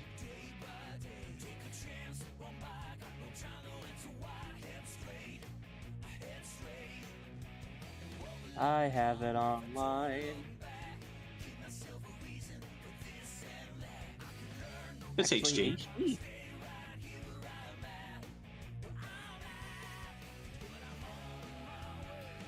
It released on some Spanish sites, like as a VOD, I think.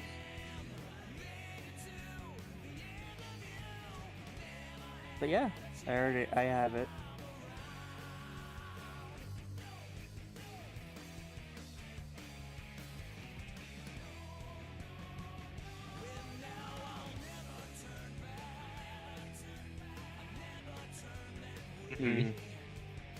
Yeah, Bad Guy does a lot of Disney Plus and other streaming here in the server. That's how we saw the Batman. As soon as it hit HBO Plus, he popped in and we watched it.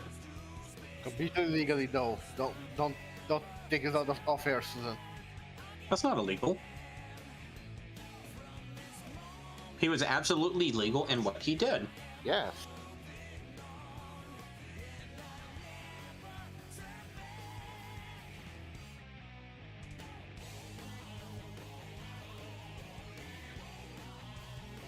Oh, there's bypasses for that too. Yeah.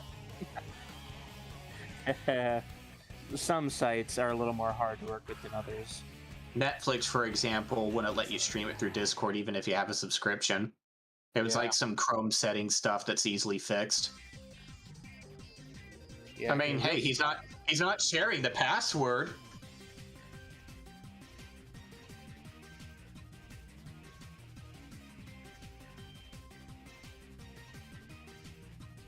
Man, what coincidence. That's what the thing I streamed as well.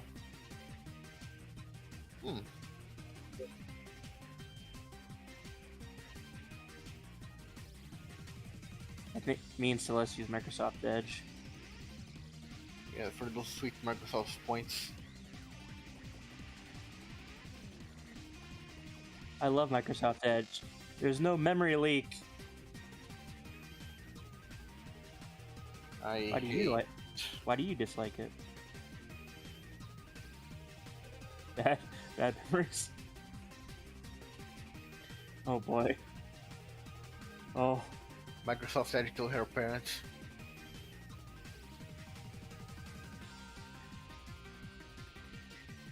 How? Oh.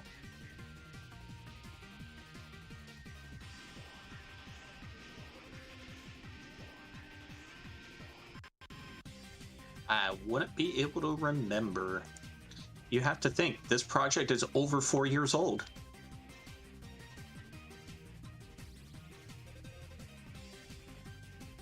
Forced updates are a work of the devil.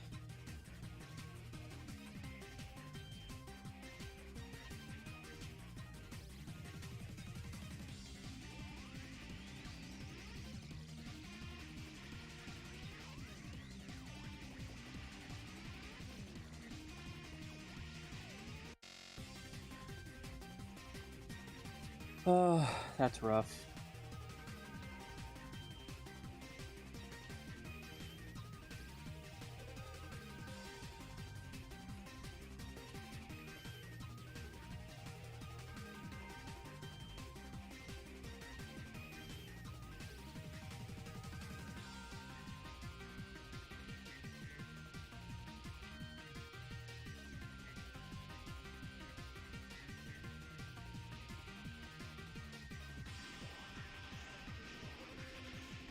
No.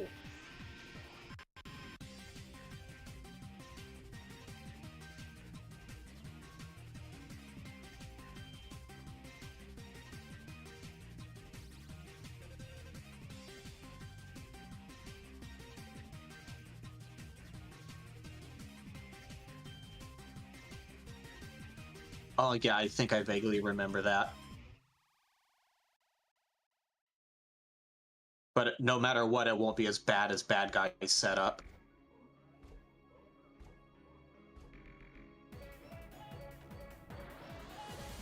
I'm not even gonna ask. He didn't even have a chair for his desktop. Of course.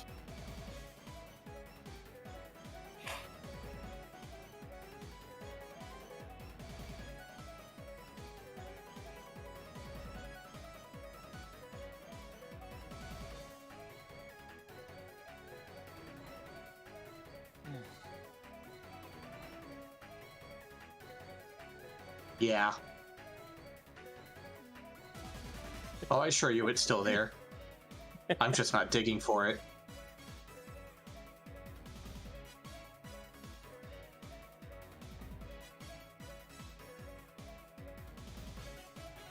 It's for the better.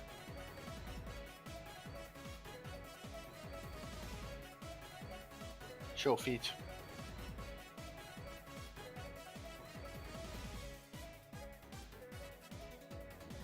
Show feet. And you got off easier than some other people. Yeah.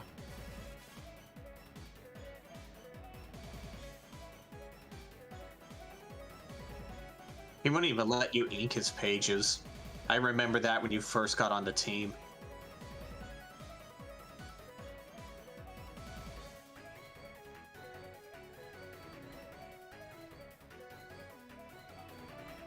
Well, he refused you also.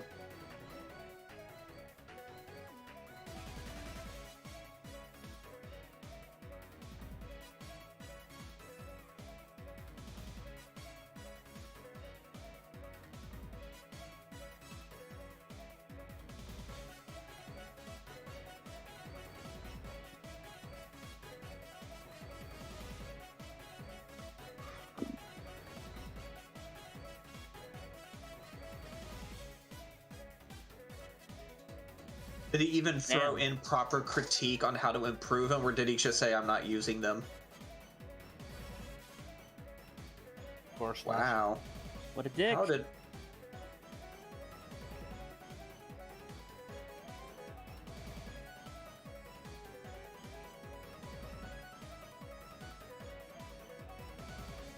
Now I just sit here wondering how I even allowed him to be the head editor.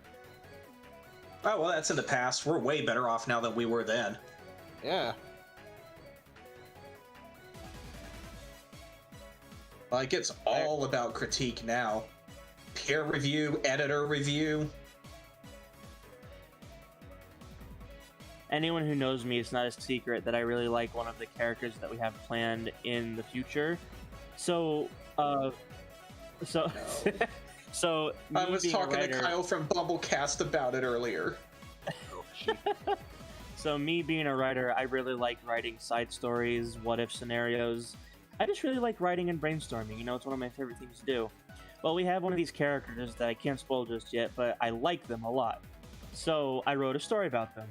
I was like, hey, and Tim helped create them. And I was like, hey, I wrote this story with this character. I'm really proud of it. Can you take a look at it? And he You never read it. No, for like months. a year. I had to like I think I pressured him into reading it because I think I may have asked him at some point, hey, did you actually read that story that he sent you? Because he's really depressed about it. Yeah, with him being the head editor and all, he didn't even give it like a second glance. I'm like, is it really that bad? No, he's just like, I don't read. Yeah, that was his reasoning. I don't read. Damn. I mean, I do. I'm not here to dunk on people or anything, but it's just like when you have someone that's super passionate about a character you helped work on and they want to show off what they did, it's common courtesy to give it a look over. Also, you know what? It's going to take so long to get to those. It's already been 4 years. Should I just ask Serious staff if we should just release her? I don't think so. Tired of just sitting on this character. Listen, I am too.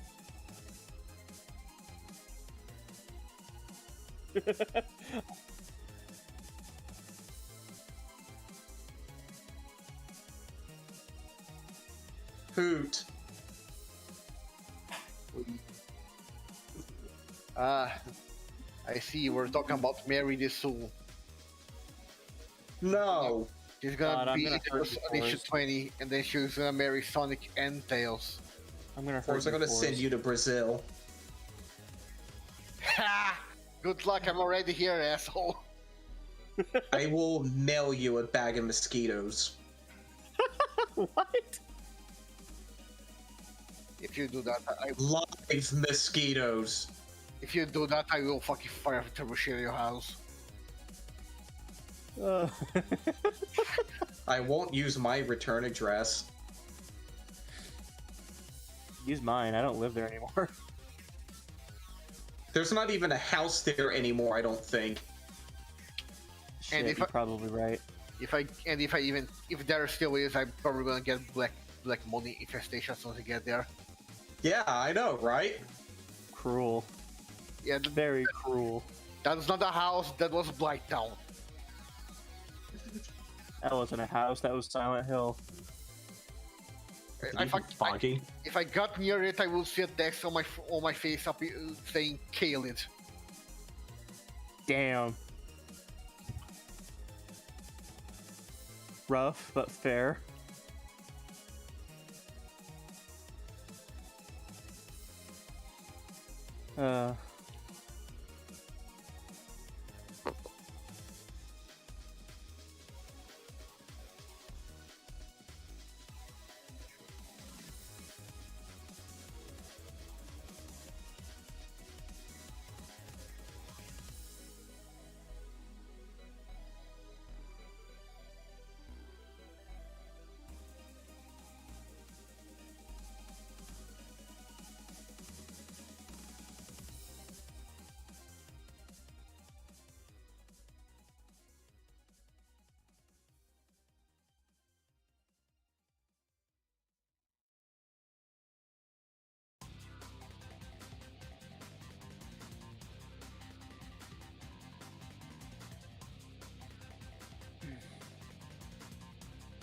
And it got quiet. There's background music going, right?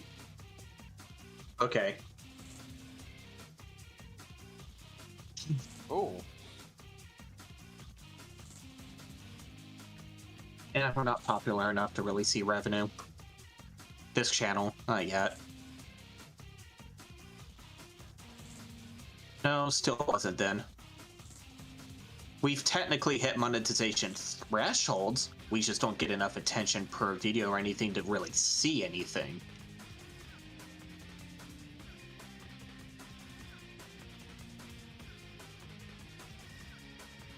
Correct. I'm sure you're well aware of that, Ellie.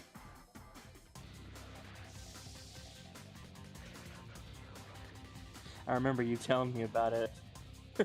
God. Is this a song? Is this a song? Yes.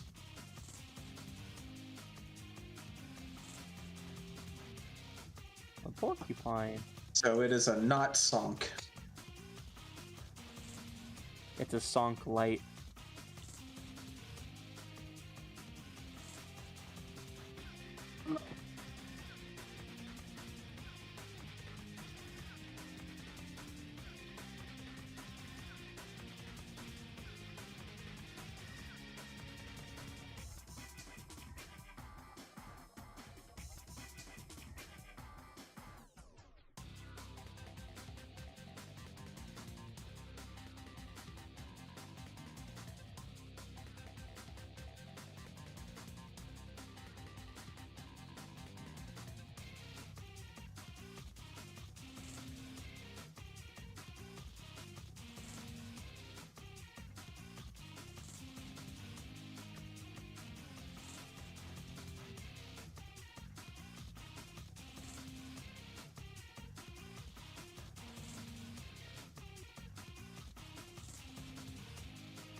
given the responses on here, it looks like some people actually are not getting the pings, but they don't have any roles suppressed either.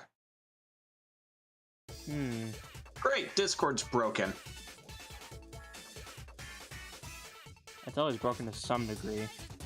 The thing is that when they super glue the piece back on, another piece chips off.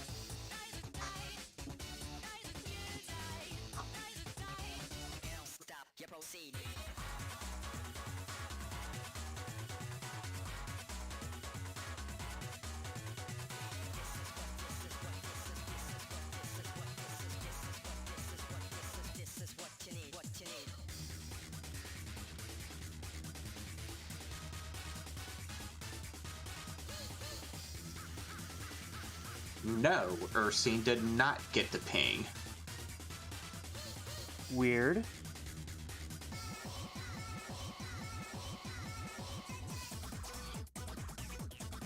Hang on, what if the roles themselves are broken? It doesn't work that way.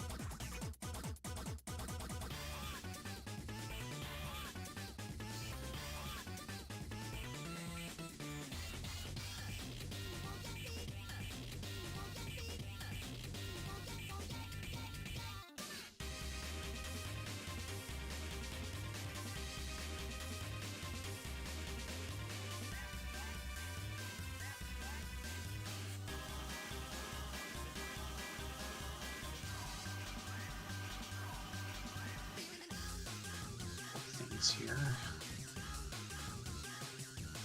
Roles. Start with colors. Allow anyone to mention this role.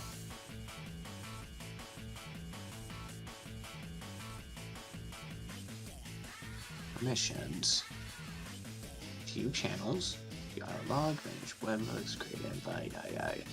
The permissions themselves are set up properly.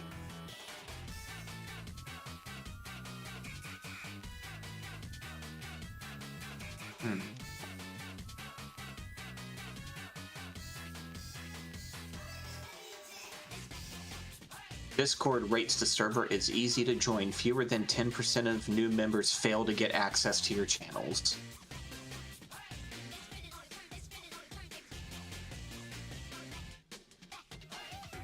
Well, it says that every single stat on the Discord is higher, but that's also because, you know, I did that one audition thing and people joined, but no one auditioned. So every number is percentage higher. Weekly new member retention, 87% higher than last week. Good. Okay.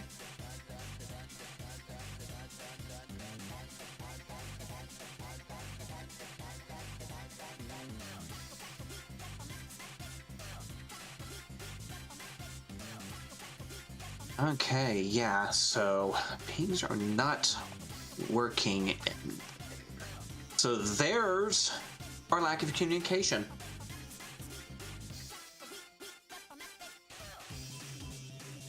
That would explain some things.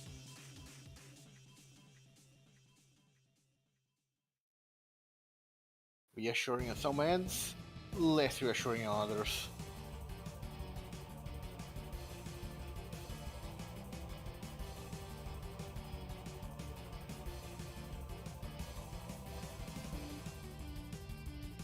This might be part of the reason why when we do writer pings, people like Weege aren't responding, because he responds very well to DM.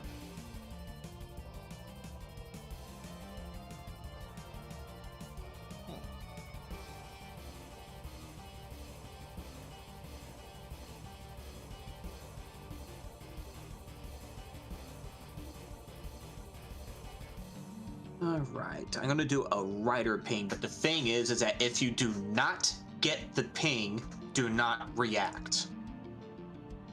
Okay.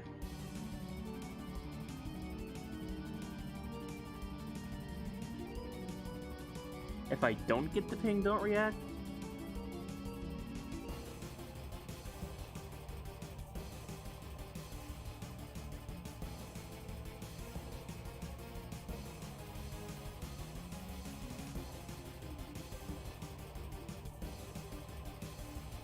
Okay. If you get the ping, react. If you do not get the ping, just comment. Okay.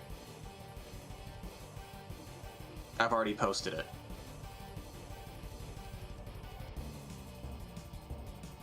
Did you get it? Yeah. Yeah, I got it. Okay. So you did get a ping notification in Discord. Correct. Okay, react. I need to find out who is and who isn't. That's like a notepad emoji. Correct. There.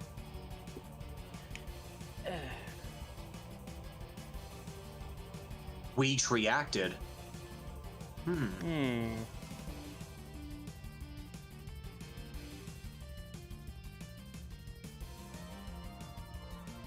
No rhyme or reason. That's almost worse.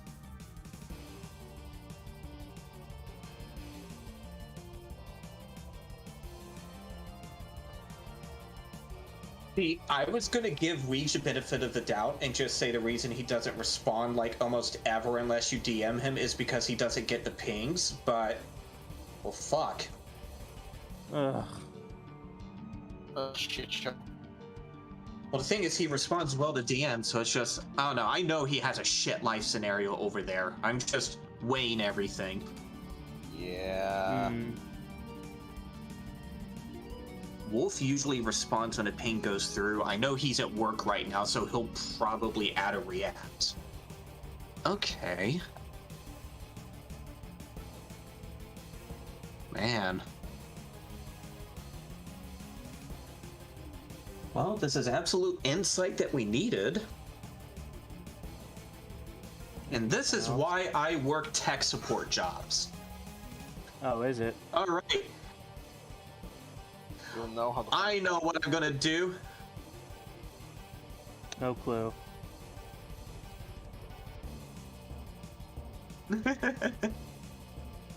This. Huh? Go look what I posted in offline meeting. Okay.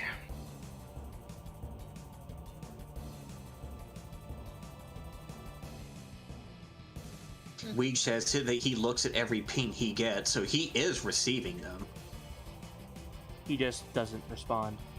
Nice. Well, why don't you say something? Because you're the writing editor.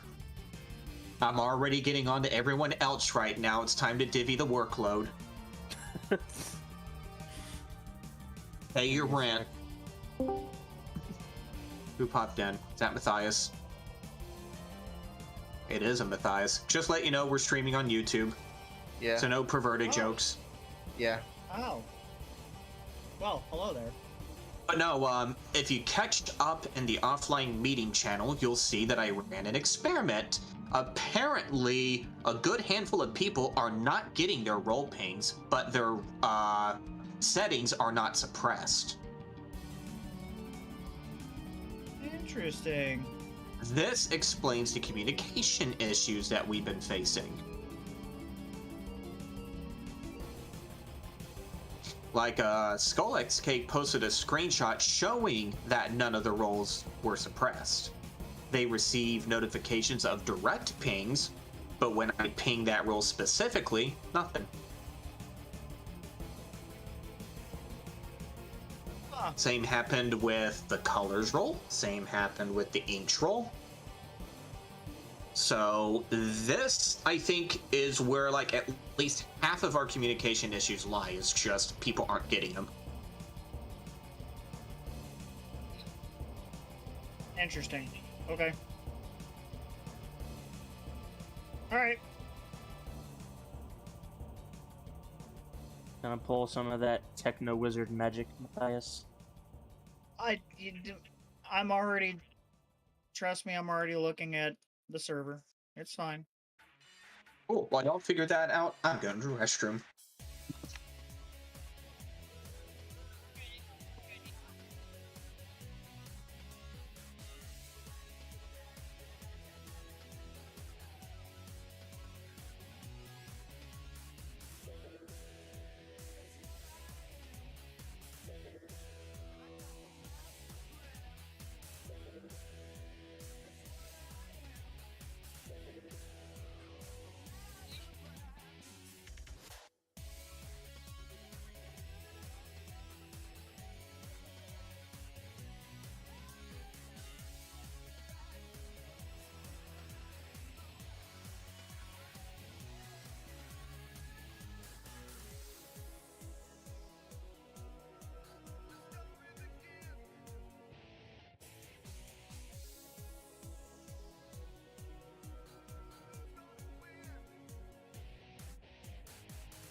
Okay, I have returned.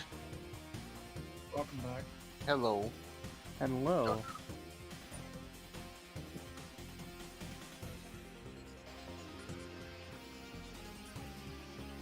Okay, we'll see what Matthias is able to dig up here.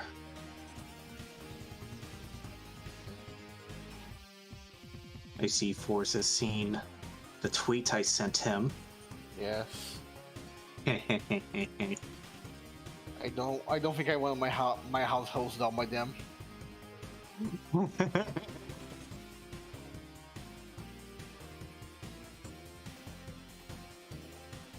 I know who I'll send that to. Now, the question is, will he burst out into hysterics laughing on the stream or not? That is Oh. the question. Who, me? What'd you do?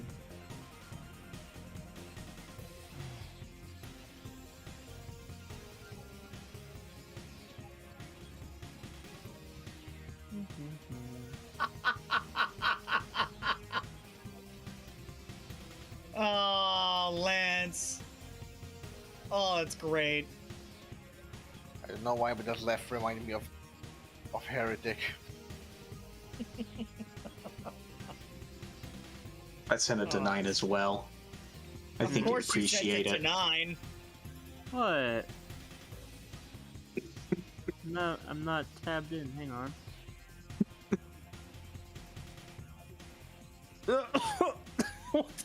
what the hell? Yes. There you go. Why? Got him. You know, just listening to the conversations we're having like this just makes me really excited to try and get that whole podcast idea actually off the ground and live. This is almost as bad as the time they directly name dropped it in an article. You know, it's really bad of me, but when you said that, I only heard that in a Peter Griffith voice. Oh my god. I don't know you anymore. You're forced to live here. Well, I mean, you're not forced, but honestly, one, where would you go? And two, would it be as good as what you have now? No, it would not. Oh, that kind of sounded mildly threatening now that I think about it. A little bit. I assure you, I am not gaslighting him. We don't even have gas in this house. But yet, my water bill goes for Oklahoma gas. Wait, no, that's the electric bill. Oklahoma gas and electricity. Are you sure you're not lighting him by throwing a flashbang into his room every morning just to keep him on his feet? No, actually, that's just a squirt bottle, which I have not used yet on him, but that day is coming. Because That day is coming. he does not wake up easily. Think fast, Choconuts. I enjoy my sleep. I Look, get to I don't sleep think whenever I want now. I don't think a flashbang would work on him, seeing as how his eyes are closed when he sleeps, and he's usually buried in a pillow or blanket. Like, Well, this you know dude that. will literally burrito himself. You realize what a flashbang is, right? It's in Not the just Yeah. name. a flash, It also has a bank. a very loud bang. Yeah, I still don't think that'll wake you up. Doesn't have hearing I have tinnitus. Bang. or vision. I mean, a flashbang is a grenade. No, if I want to wake him up, I'll just. Oh wait, no, I can't do that. Ice cube machine's not working. I just throw an ice cube on him. The less use of Blizzard is highly effective. He had to jump on my bed last week just to wake me up. Relate. I underslept today as well. This dude puts himself in like a mini coma. Listen, after 20 years, I'm actually resting for once on a normal bed. Can you blame me? Yeah, you don't have to worry about the like fungus among us. Because his place where he lived before was very bad for his physical and mental health, and I had a spare bedroom. And it took him a year to get him to get out and go here because he's like, no, I can't do it. He had Stockholm. I had prior responsibilities. We had to use the trebuchet. We got it right on the third try. We were borderline finding ways to just go there ourselves and drag him out. I eventually But, came over here myself on an airplane ticket. But yeah, because it got to a boiling point where you probably would have just killed yourself over there. Harsh, but true. Hey, it's not going to be flag made for kids. Look, it's Oh, probably my kid, and it probably will be. it's probably past 1 hour. No, so it doesn't look that far.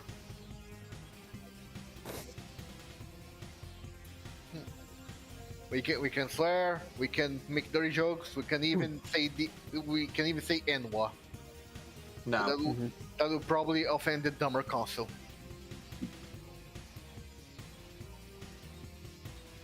No We've been cursing. cursing all Cursing night. is bad. We've been cursing all night. Yeah, I keep Cursing to an extent. don't curse all the time. This is not an AVGN episode. Point But is, no, see, the thing is that when you upload a video, you have the choice: is it made for kids? You tell it no. it recognizes that if YouTube changes it to be set to made for kids, it's time stamped when they do. You take a screenshot of your upload date and it not being made, a screenshot of when it is, the content that is not safe for kids, and you tell them I will forward this to the FTC if you don't fix this.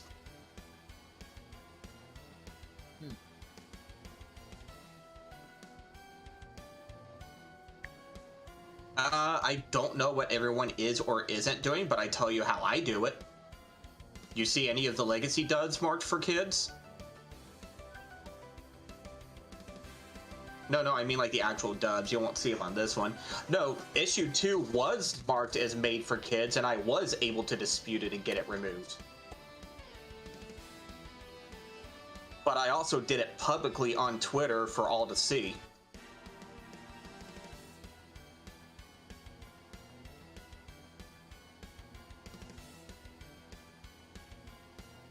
Yeah, and it's a terrible one, and I call them out.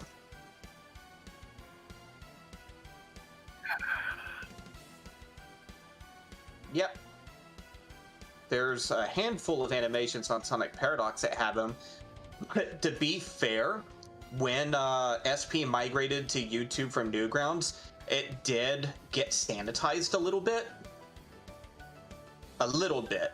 Like, it had a little bit less of Newgrounds humor. But, like, at the same time, like, it's still not made for kids. You'll never see Volume 8 get flagged made for kids because all the animators are brutally murdered at the end. Fun. But like a couple of Sonic Seconds volumes got flagged, but those are quick enough that like there's nothing really mature. It's just general audience. But like, no, it's colorful, it's flashy, and it's quick. It's for kids.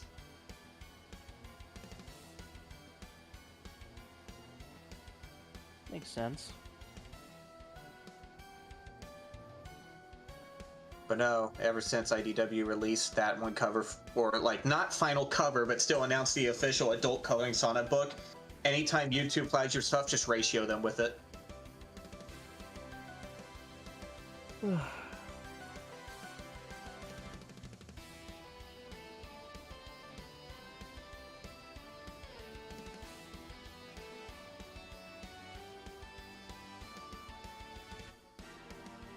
And it is quiet.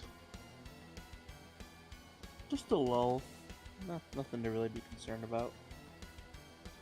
Okay, so it looks like Matthias filed a report to Discord. Okay. I didn't There's a have to. hierarchy issue. I didn't have to. Oh, what happened? Or like, what's the gist? Did you read it? I am reading it right now, but I want to make sure I understand it. Do-do-do-do-do.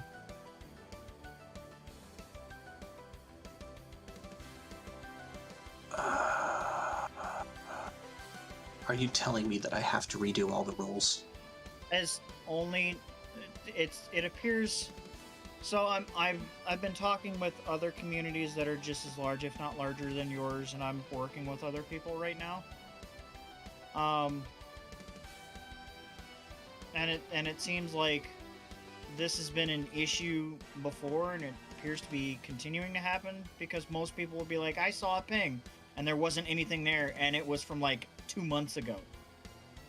Oh. So, you know, people are getting ghost pings in large communities. People are seeing negative pings, or they're not getting any. It's an issue with larger communities. They're working on it. Okay. All right.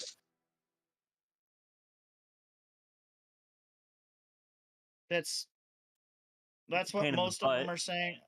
Yeah, it is a pain in the butt. Hold on. So I'll be honest, redoing all the rules would not sound very enticing to me. There's 37 of them in there.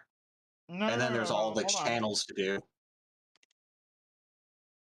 You only have to do the ones that are actually specifically having the issue. If they see the ping, then their hierarchy is okay. If they don't, then you have to do from a hierarchy bottom up. Okay, well, there you go. How much would I Oh, have it is to a pay you to hierarchy do it? issue. Discord has a role hierarchy.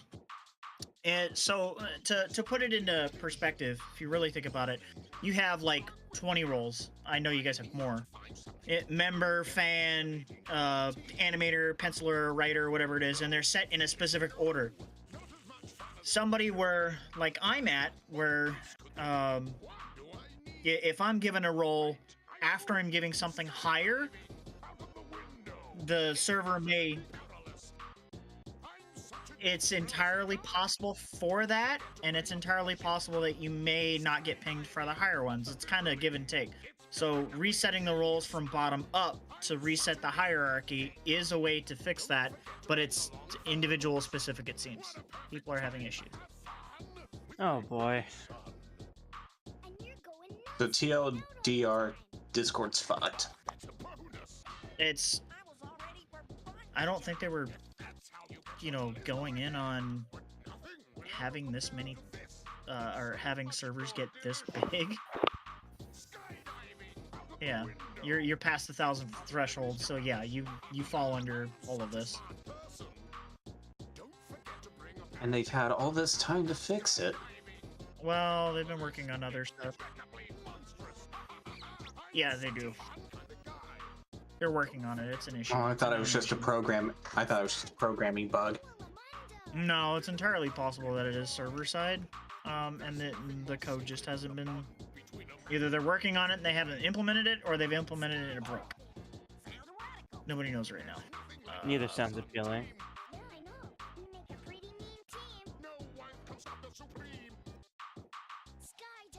It could also be that the server is set to automatic. It's trying to just ping whatever works. Server settings. Where'd it go?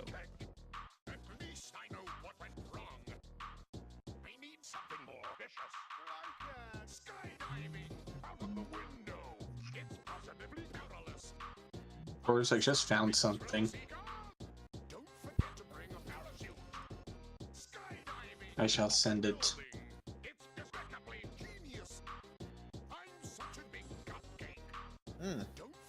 Yes, what face? You know what? I'll send it to Ashiki. I think he would appreciate it.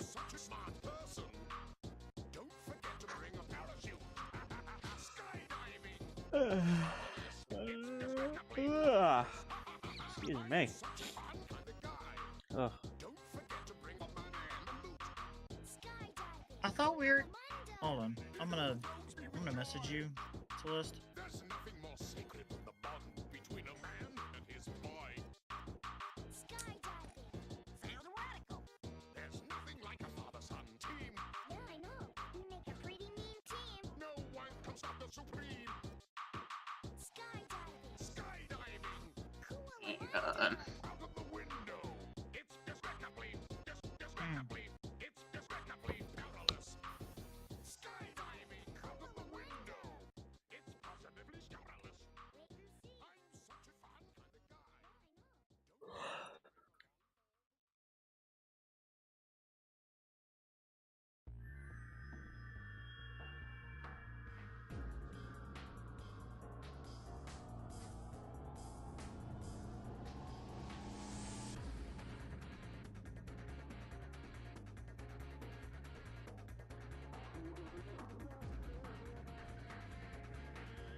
Because you looking dicey.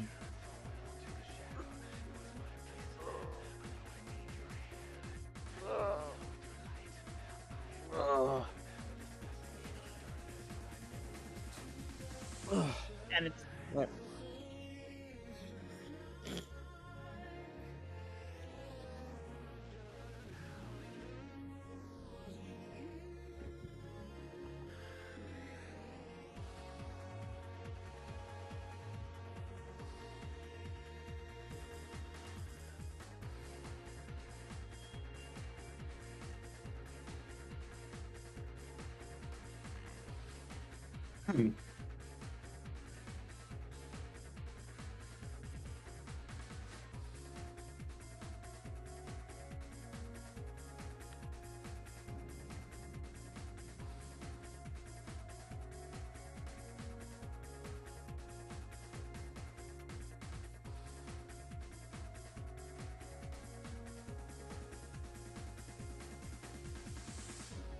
Ah, the silence. I'm The fixing. sound of silence.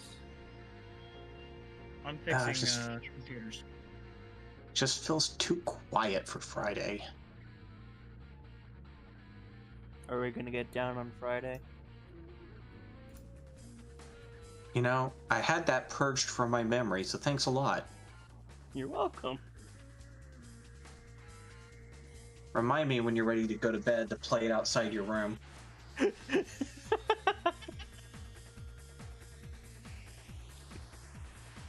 He thinks I won't. No, I just find the concept really funny.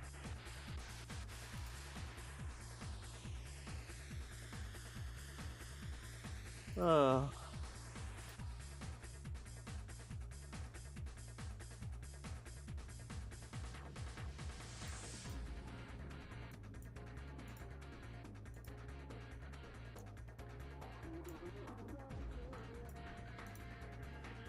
Never have either. What don't I you mean, I like about it? appreciate. Yeah, Elliot, what do you not like about the Zeddies? It's not like the channel could hear you. Say whatever you want. Oh, I think I know who requested this. I think I know what this is. I think this is Alex's. With his OC Zeddy character.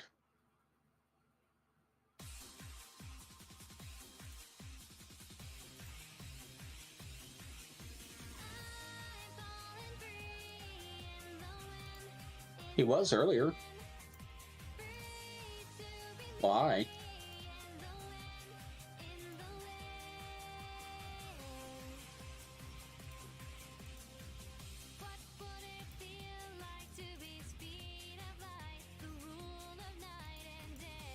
I feel like Zeddies as a concept could have improved so much more, but they were just so hasty.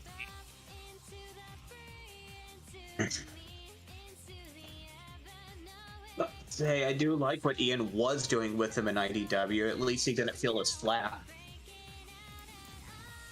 As flat, but still mid. They were handled better in the Japanese script of Sonic Lost World, though. Oh god, that whole Xena scene was a completely different script. Hell, TSR is like a completely different game because of the Japanese script.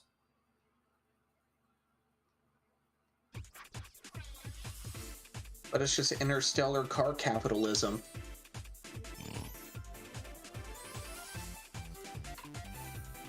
Well, I mean, I talk specifically a lot about the character interactions in TSR. It's a lot less forced. Shadow is way less confrontational, for one thing. That's good. And TSR. Team Sonic Race. Team Sonic Race. Shadow's a lot more subdued in the Japanese dub. Ah, so modern Vegeta. God.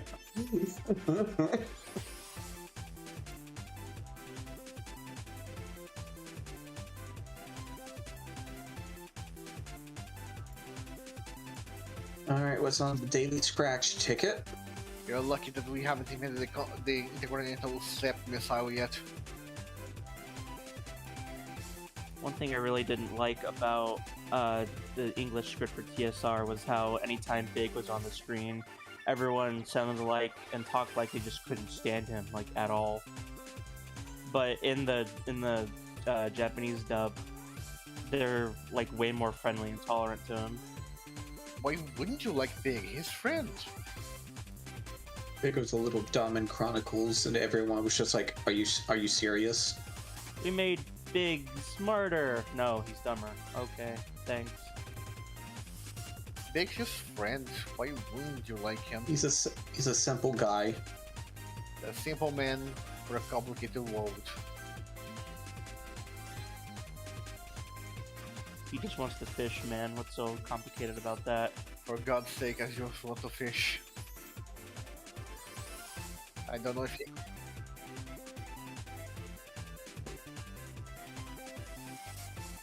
It's It's just in every level if you know where to look.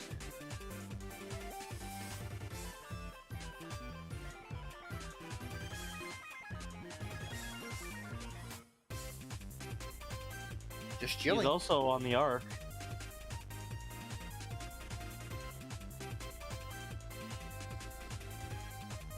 He's just looking for fishes.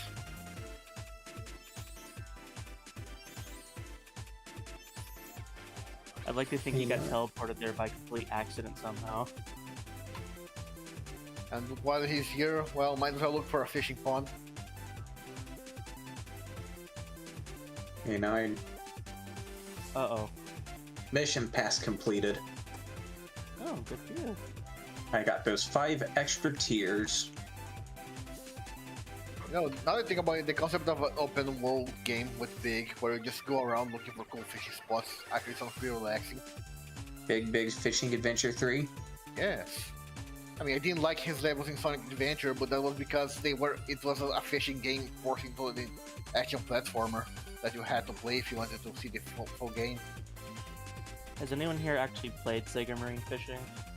Now I'm not in fishing games, to be honest. The fishing in Sega Marine is like so good. It's like, it's weird to say it, but it's so action packed. And you're thinking, oh, okay, it's just a fishing game. It's not that hardcore. No, you like there's an announcer and everything, and it works like an arcade stage in one of the modes. So when you throw out your line and then you're like trying to catch a fish, when a fish like catches onto the lure, suddenly this gnarly rock shack starts playing with this sick guitar, and it's like a shonen battle in the water.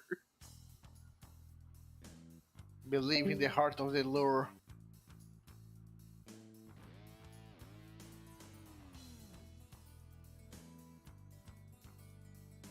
The announcer is like in this like most excited like voice possible,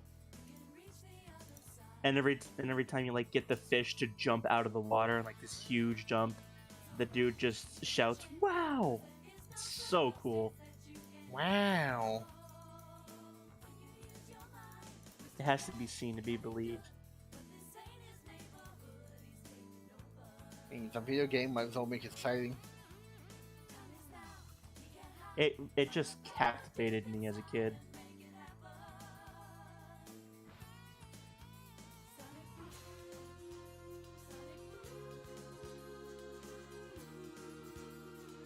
The coolest part was you could unlock a bunch of different stuff for like an aquarium. Like you could unlock whales, submarines, decorations like Maui statues, like a pyramid of some kind, coral reefs, different lures, different fishing rods and boats, and characters to play as. And it's using almost the exact same system as the one that Big uses in Adventure 1. Listen, I enjoyed Big's fishing games. I thought they were fun. I like them. But It's easier if you get all of his lure equipment and rod equipment, though. Yeah, for sure. It was also impressive, like, what all there is to do in the hot shelter level. They put effort into it.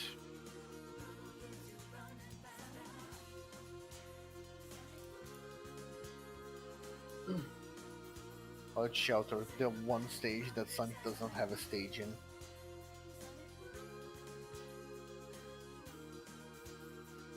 Back to Pokemon Crystal achievements.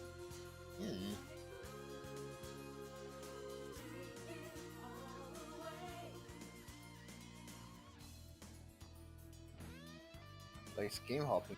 I assure you, I play the same games every day. They're just in a cycle. I was gonna say he has a cycle of the same games he plays. He has like 7. that he Except it's switches on between. shuffle. The cycle is on shuffle. I keep telling him to play new things. I want to complete these achievements. You were playing games you already 100% completed the other day. Don't give me that. For how long? Not long. You started a new character on Mass Effect. Don't even. And I haven't touched it since. Hmm. Okay, so the achievement for beating Ganon with only Johto Pokemon is less than or equal to level 39.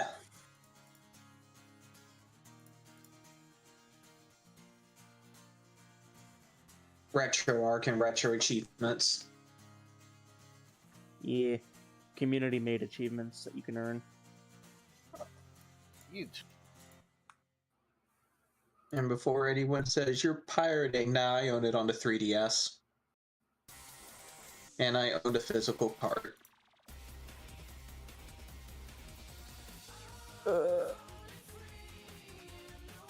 Actually, a really high amount of the games that I emulate, I physically own or have owned in some way, shape, or form.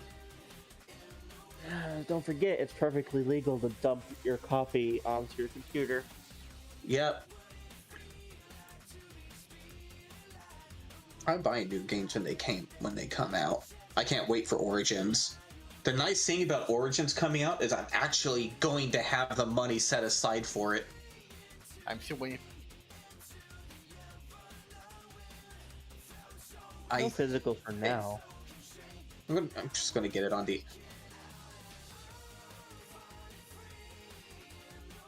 Yeah, I'd like to have it physical too. Probably would. But I'll still get it digital on the Xbox.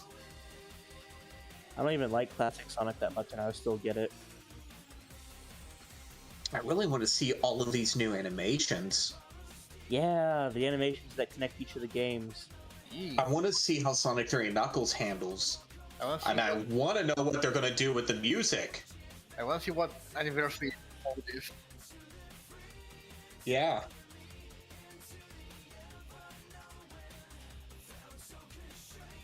Yeah, but that means that they would have had to deal with the Jackson estate regarding the licensing of those songs. Because if you noticed, well, he wasn't officially credited. Like, there's different, like, arguments that you could have, but if you notice, Sonic 3 and Knuckles was being re-released all the time up till his death. He was probably hand-waving it off when it came to re-releases, but his estate isn't. They are very firmly protective of his works. It's true.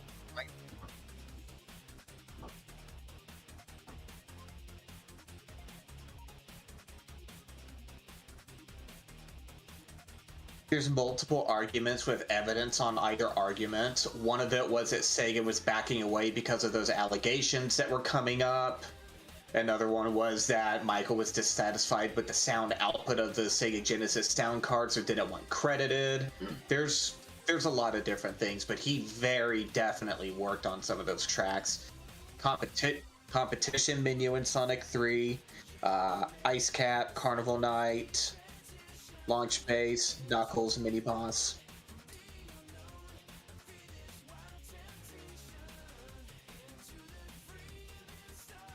Yeah.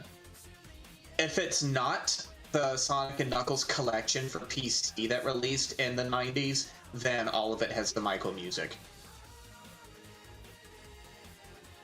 Correct.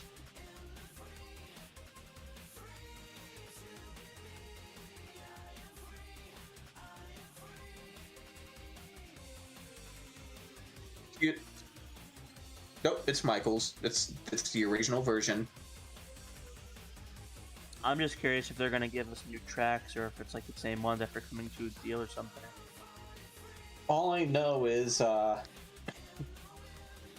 prototype for Sonic 3 that was discovered. That was almost complete and everything, which was the full game in one, not split in half.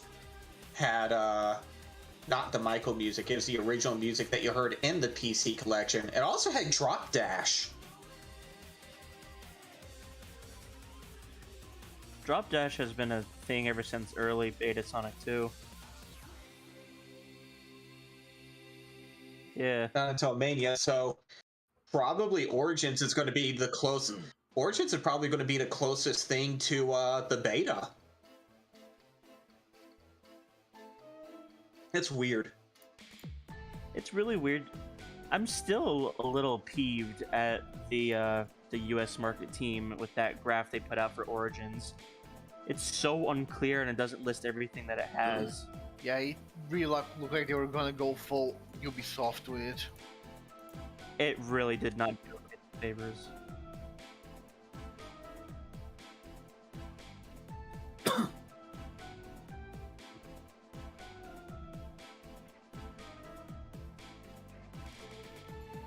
Yeah.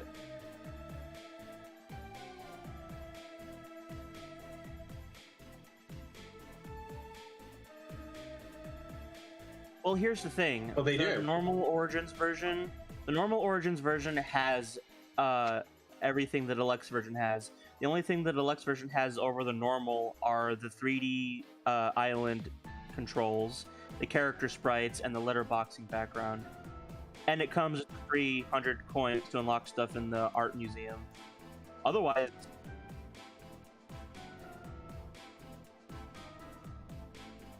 yeah. Yeah, it's confirmed you can earn the coins to unlock stuff in the art museum.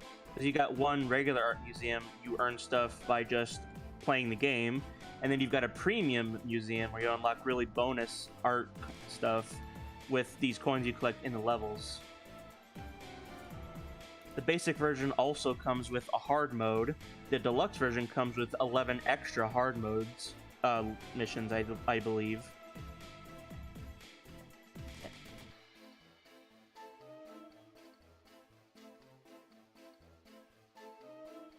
You can still upgrade to the deluxe for like $5 more.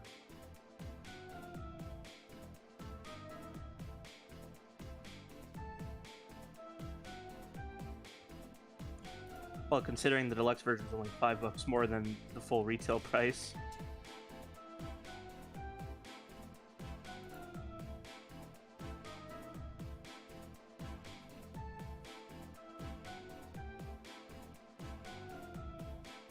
Well, there are also two modes that come with the normal version, Anniversary and Classic mode. No lives in the Anniversary mode. I just realized it's Friday. I gotta go catch that Lapras.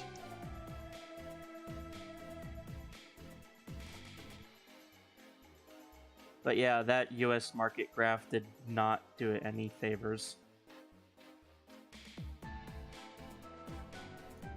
The Asian marketing team that like had a similar link to it was way more clear in what it comes with.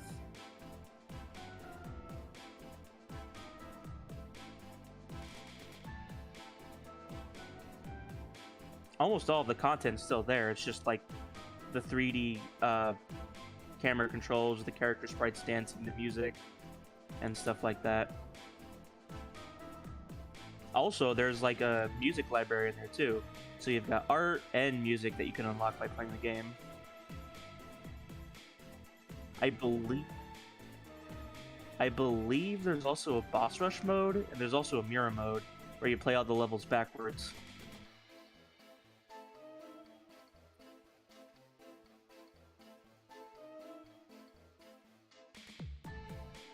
Yeah, that'll be weird to see.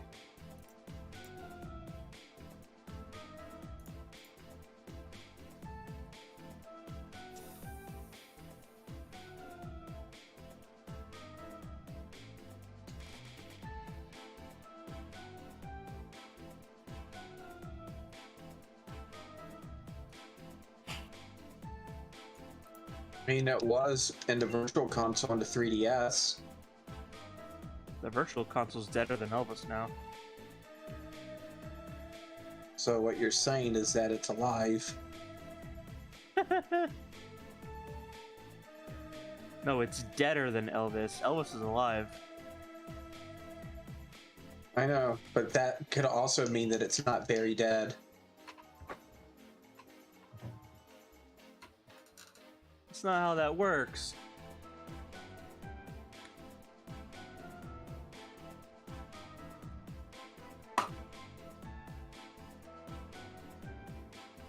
No. It never actually re-released it, no. They technically did. The first Mario, Super Mario Bros. DX on the Game Boy Color.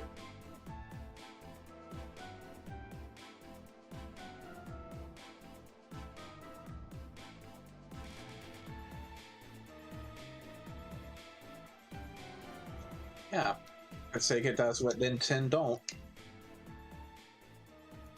don't. Always valid.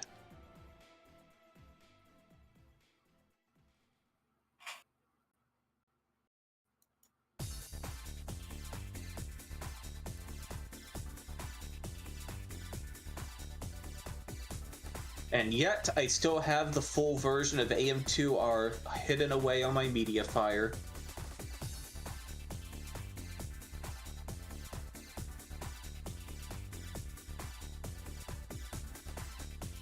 Why? I don't understand why they're so staunch about not letting fans like create fan stuff. Because they know how terrible of a company they are and that people would rather play fan-made games in their own. Damn.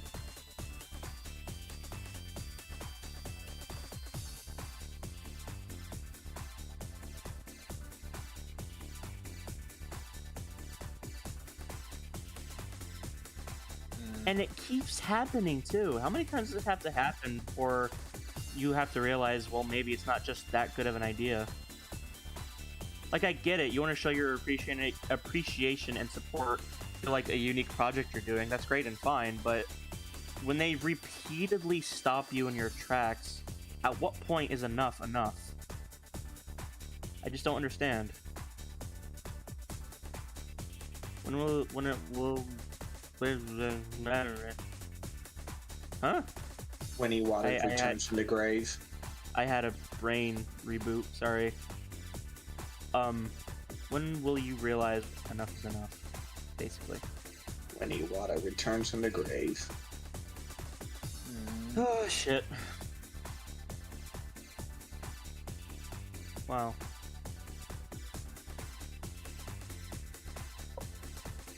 I mean, damn, anything's possible at this point. I mean, Nukem Forever leaked, so...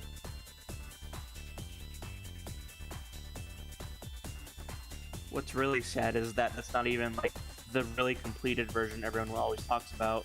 This is the 2001 beta that was made for E3. There's a 2002 version that's, like, nearly complete. We got the leaked E3 version. Duke Nukem Forever 2001, before it went into development hiatus for 14 years.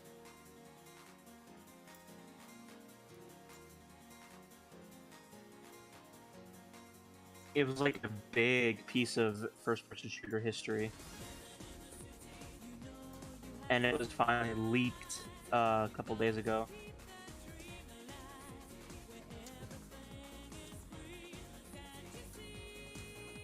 It's surprisingly really solid. It's like half complete and a lot of the levels are missing content. But the first few, like the first half of the game, despite being really janky and buggy, it's perfectly playable. Sure, it's pretty bare bones in some places, but like there's clear design and art direction for a huge portion of it. And what's really surprising is it handles so well.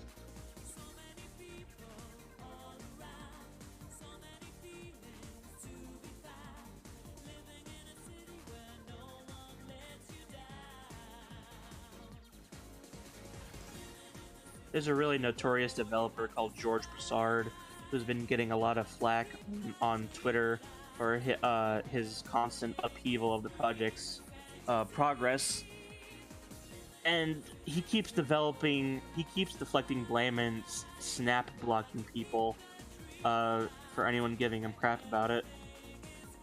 It's like, dude, you had one of the most prestigious games ever hyped that literally millions of people were excited for, and you constantly scrapped progress just to chase new industry tech trends. Of course people are going to be upset with you. Why don't you take responsibility for once? It's really upsetting. I'm sure Ford's going to agree with me. Yeah.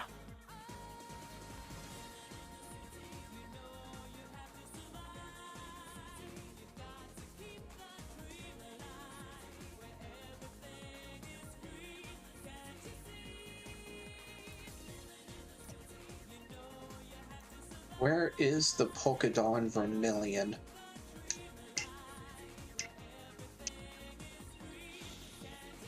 Where is Copycat's Polkadol?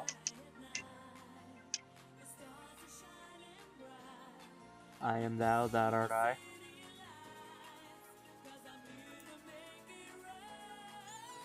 Oh, no.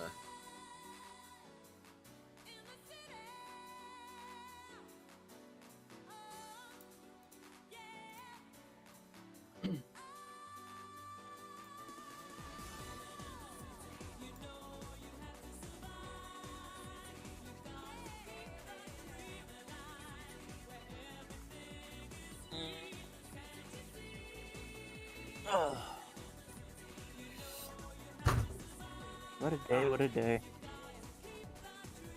Alone on a Friday night. Me too, buddy.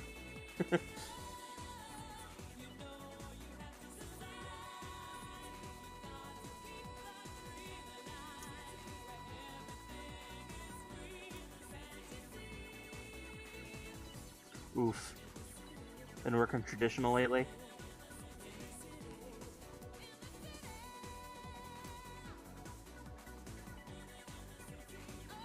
Oh.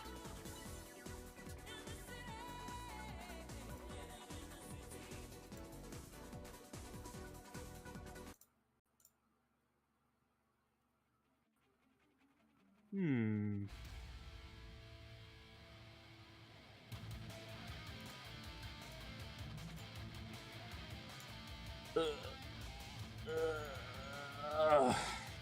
Achy.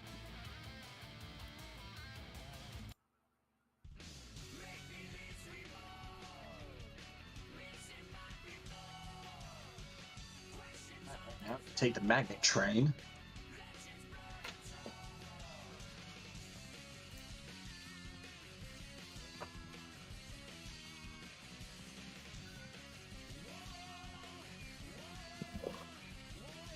Right, and since it's after 6 p.m. and before midnight, what's Buena's password? His password is XSpeed.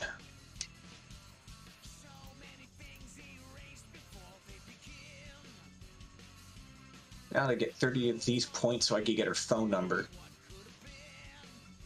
Yeah, Oh, yeah. got a date, huh?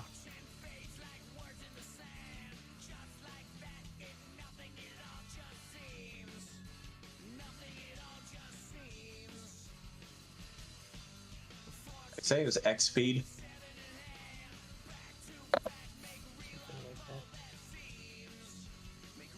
Yep.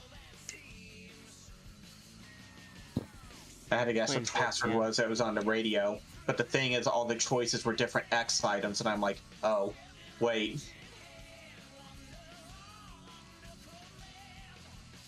Alright, that's 2 points I have.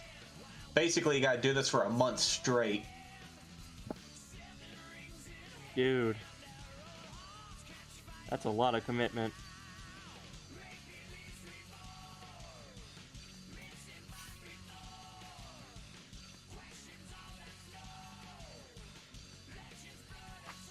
Wouldn't it be better if I did the cave from Azalea Town?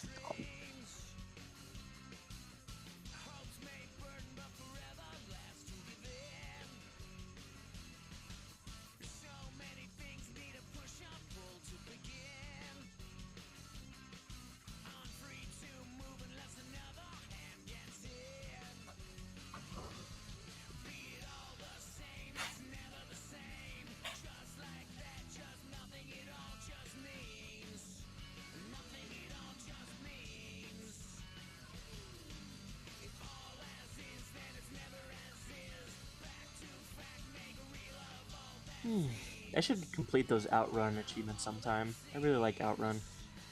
Said this several times. So hurry up and do it. I said it maybe once a couple of weeks ago.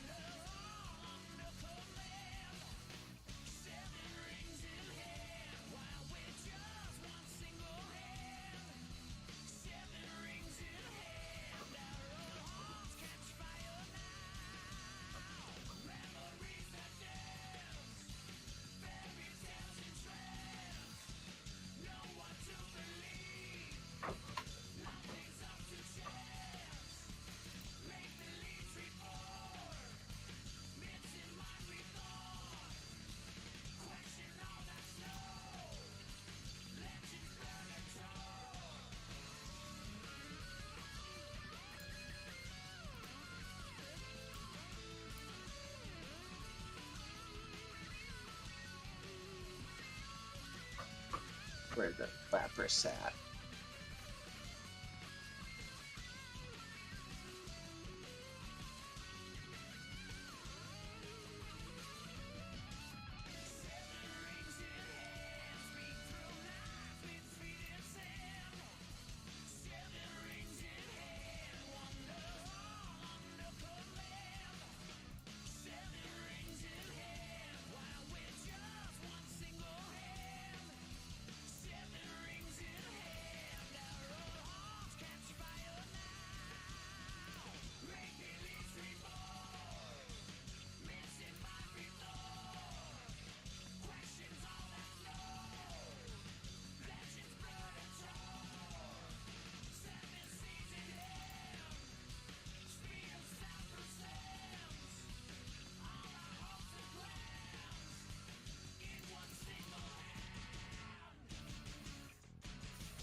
There it is. Save game.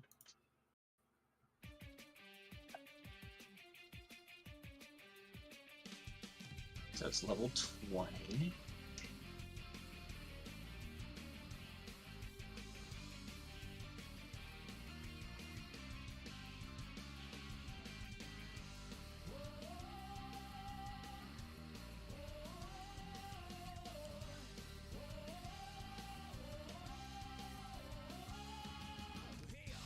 Got it.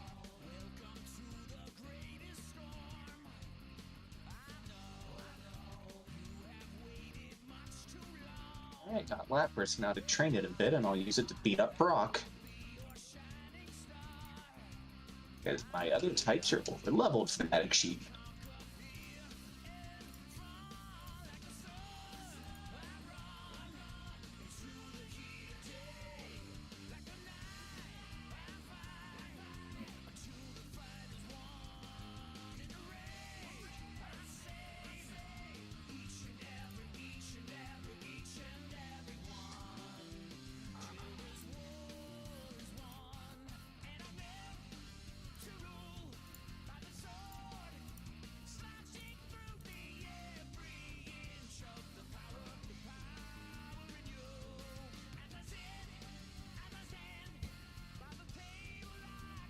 Now I gotta go to the ruins of Alf and do the rest of them puzzles.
What a day, what a day.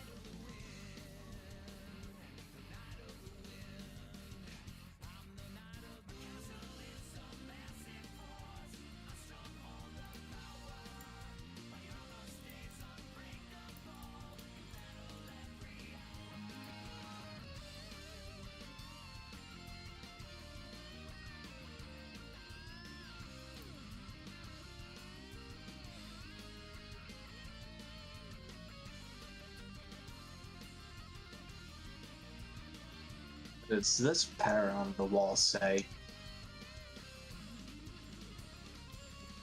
Water.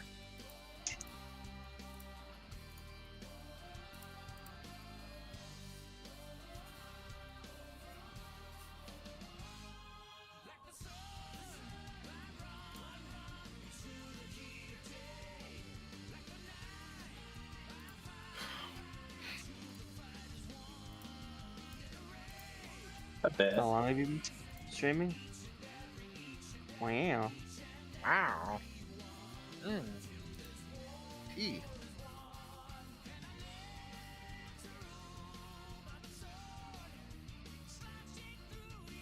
I mean, according to the little bar on YouTube, that will be the case. According to the little scroll bar on YouTube, that would appear to be the case.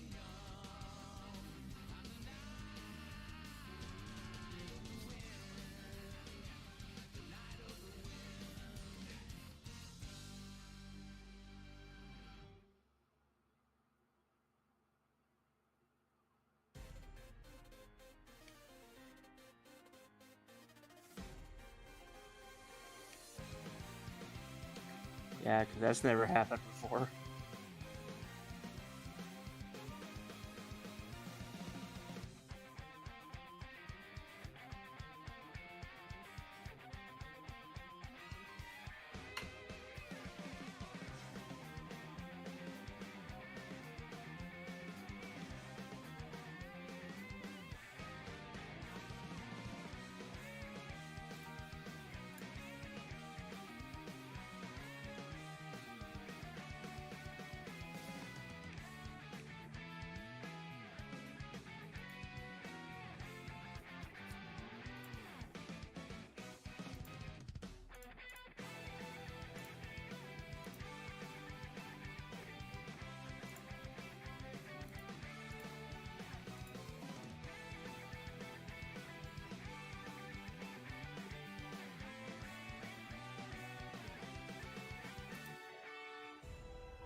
Hmm.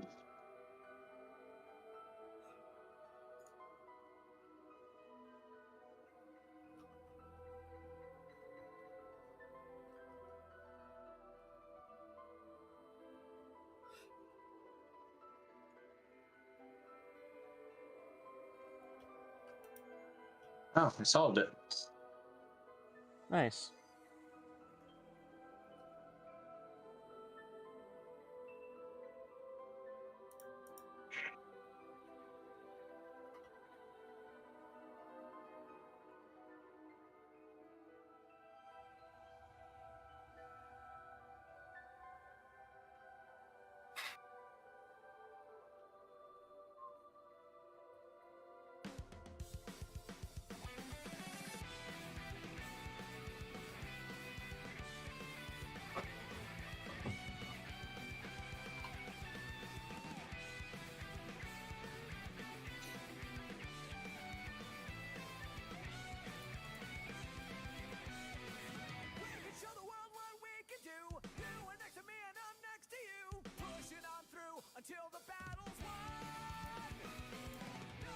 Here's enough.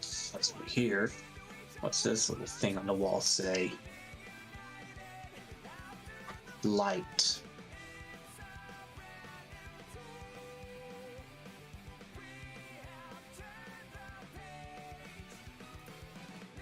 Oh, this Aerodactyl.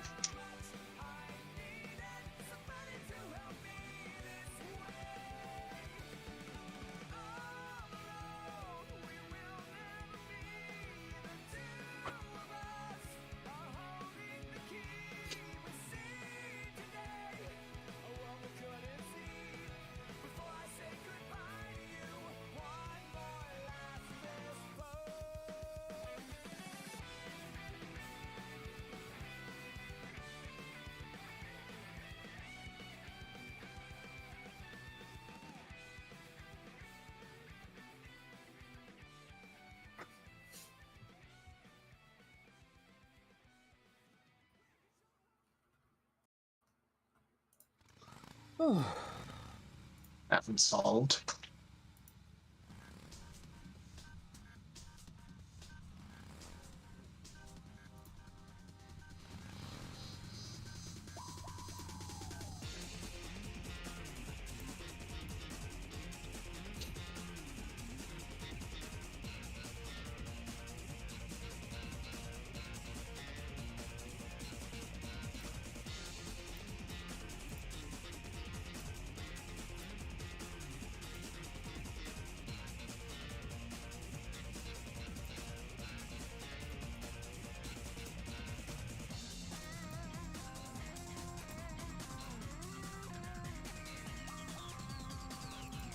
Okay, so.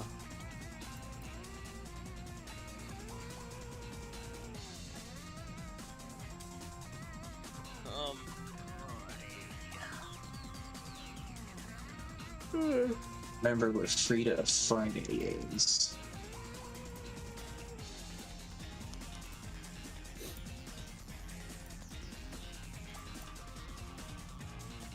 Oh.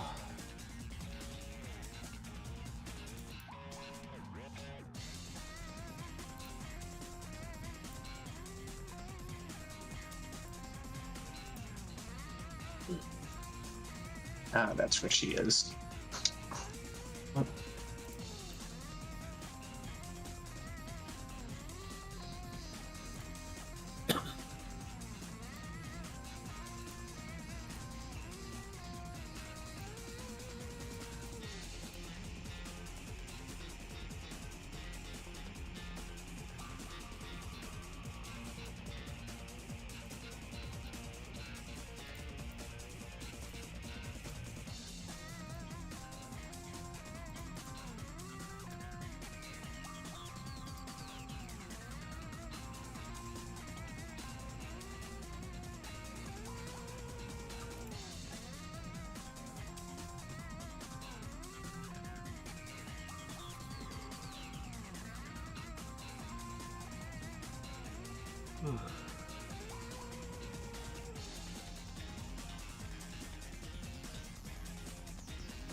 Ooh, and not two. I'm just gonna throw a ball at it. I think I'm gonna dip Got it. early. I'm gonna take a shower and take a nap. Oh, okay, I see how it is. Okay. What? Later. Yeah. Later, alligator.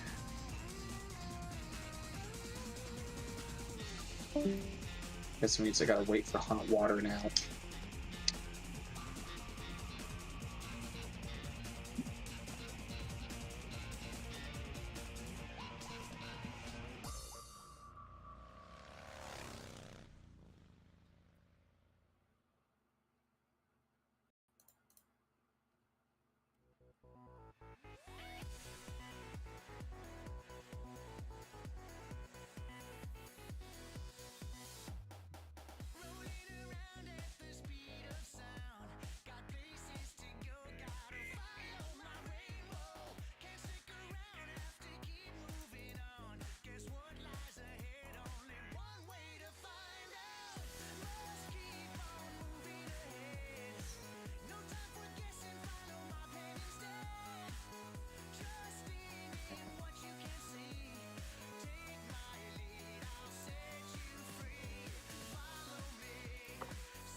And that puzzle complete.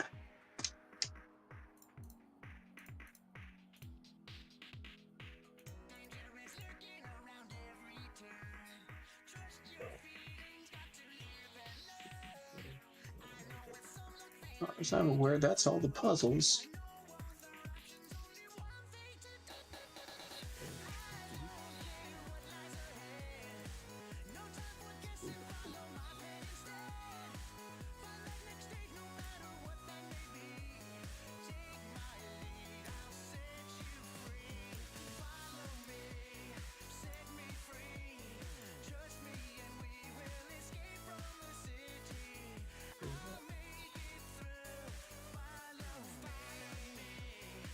Okie dokie. Ellie says that she is getting ready to end the stream. Anyone have any closing statements? Butter. Butter.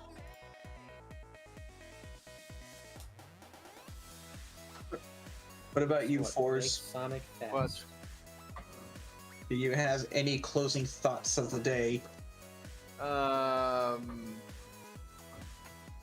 Pee pee poo poo caca. All right. Well, you heard him, everyone. You have a great night.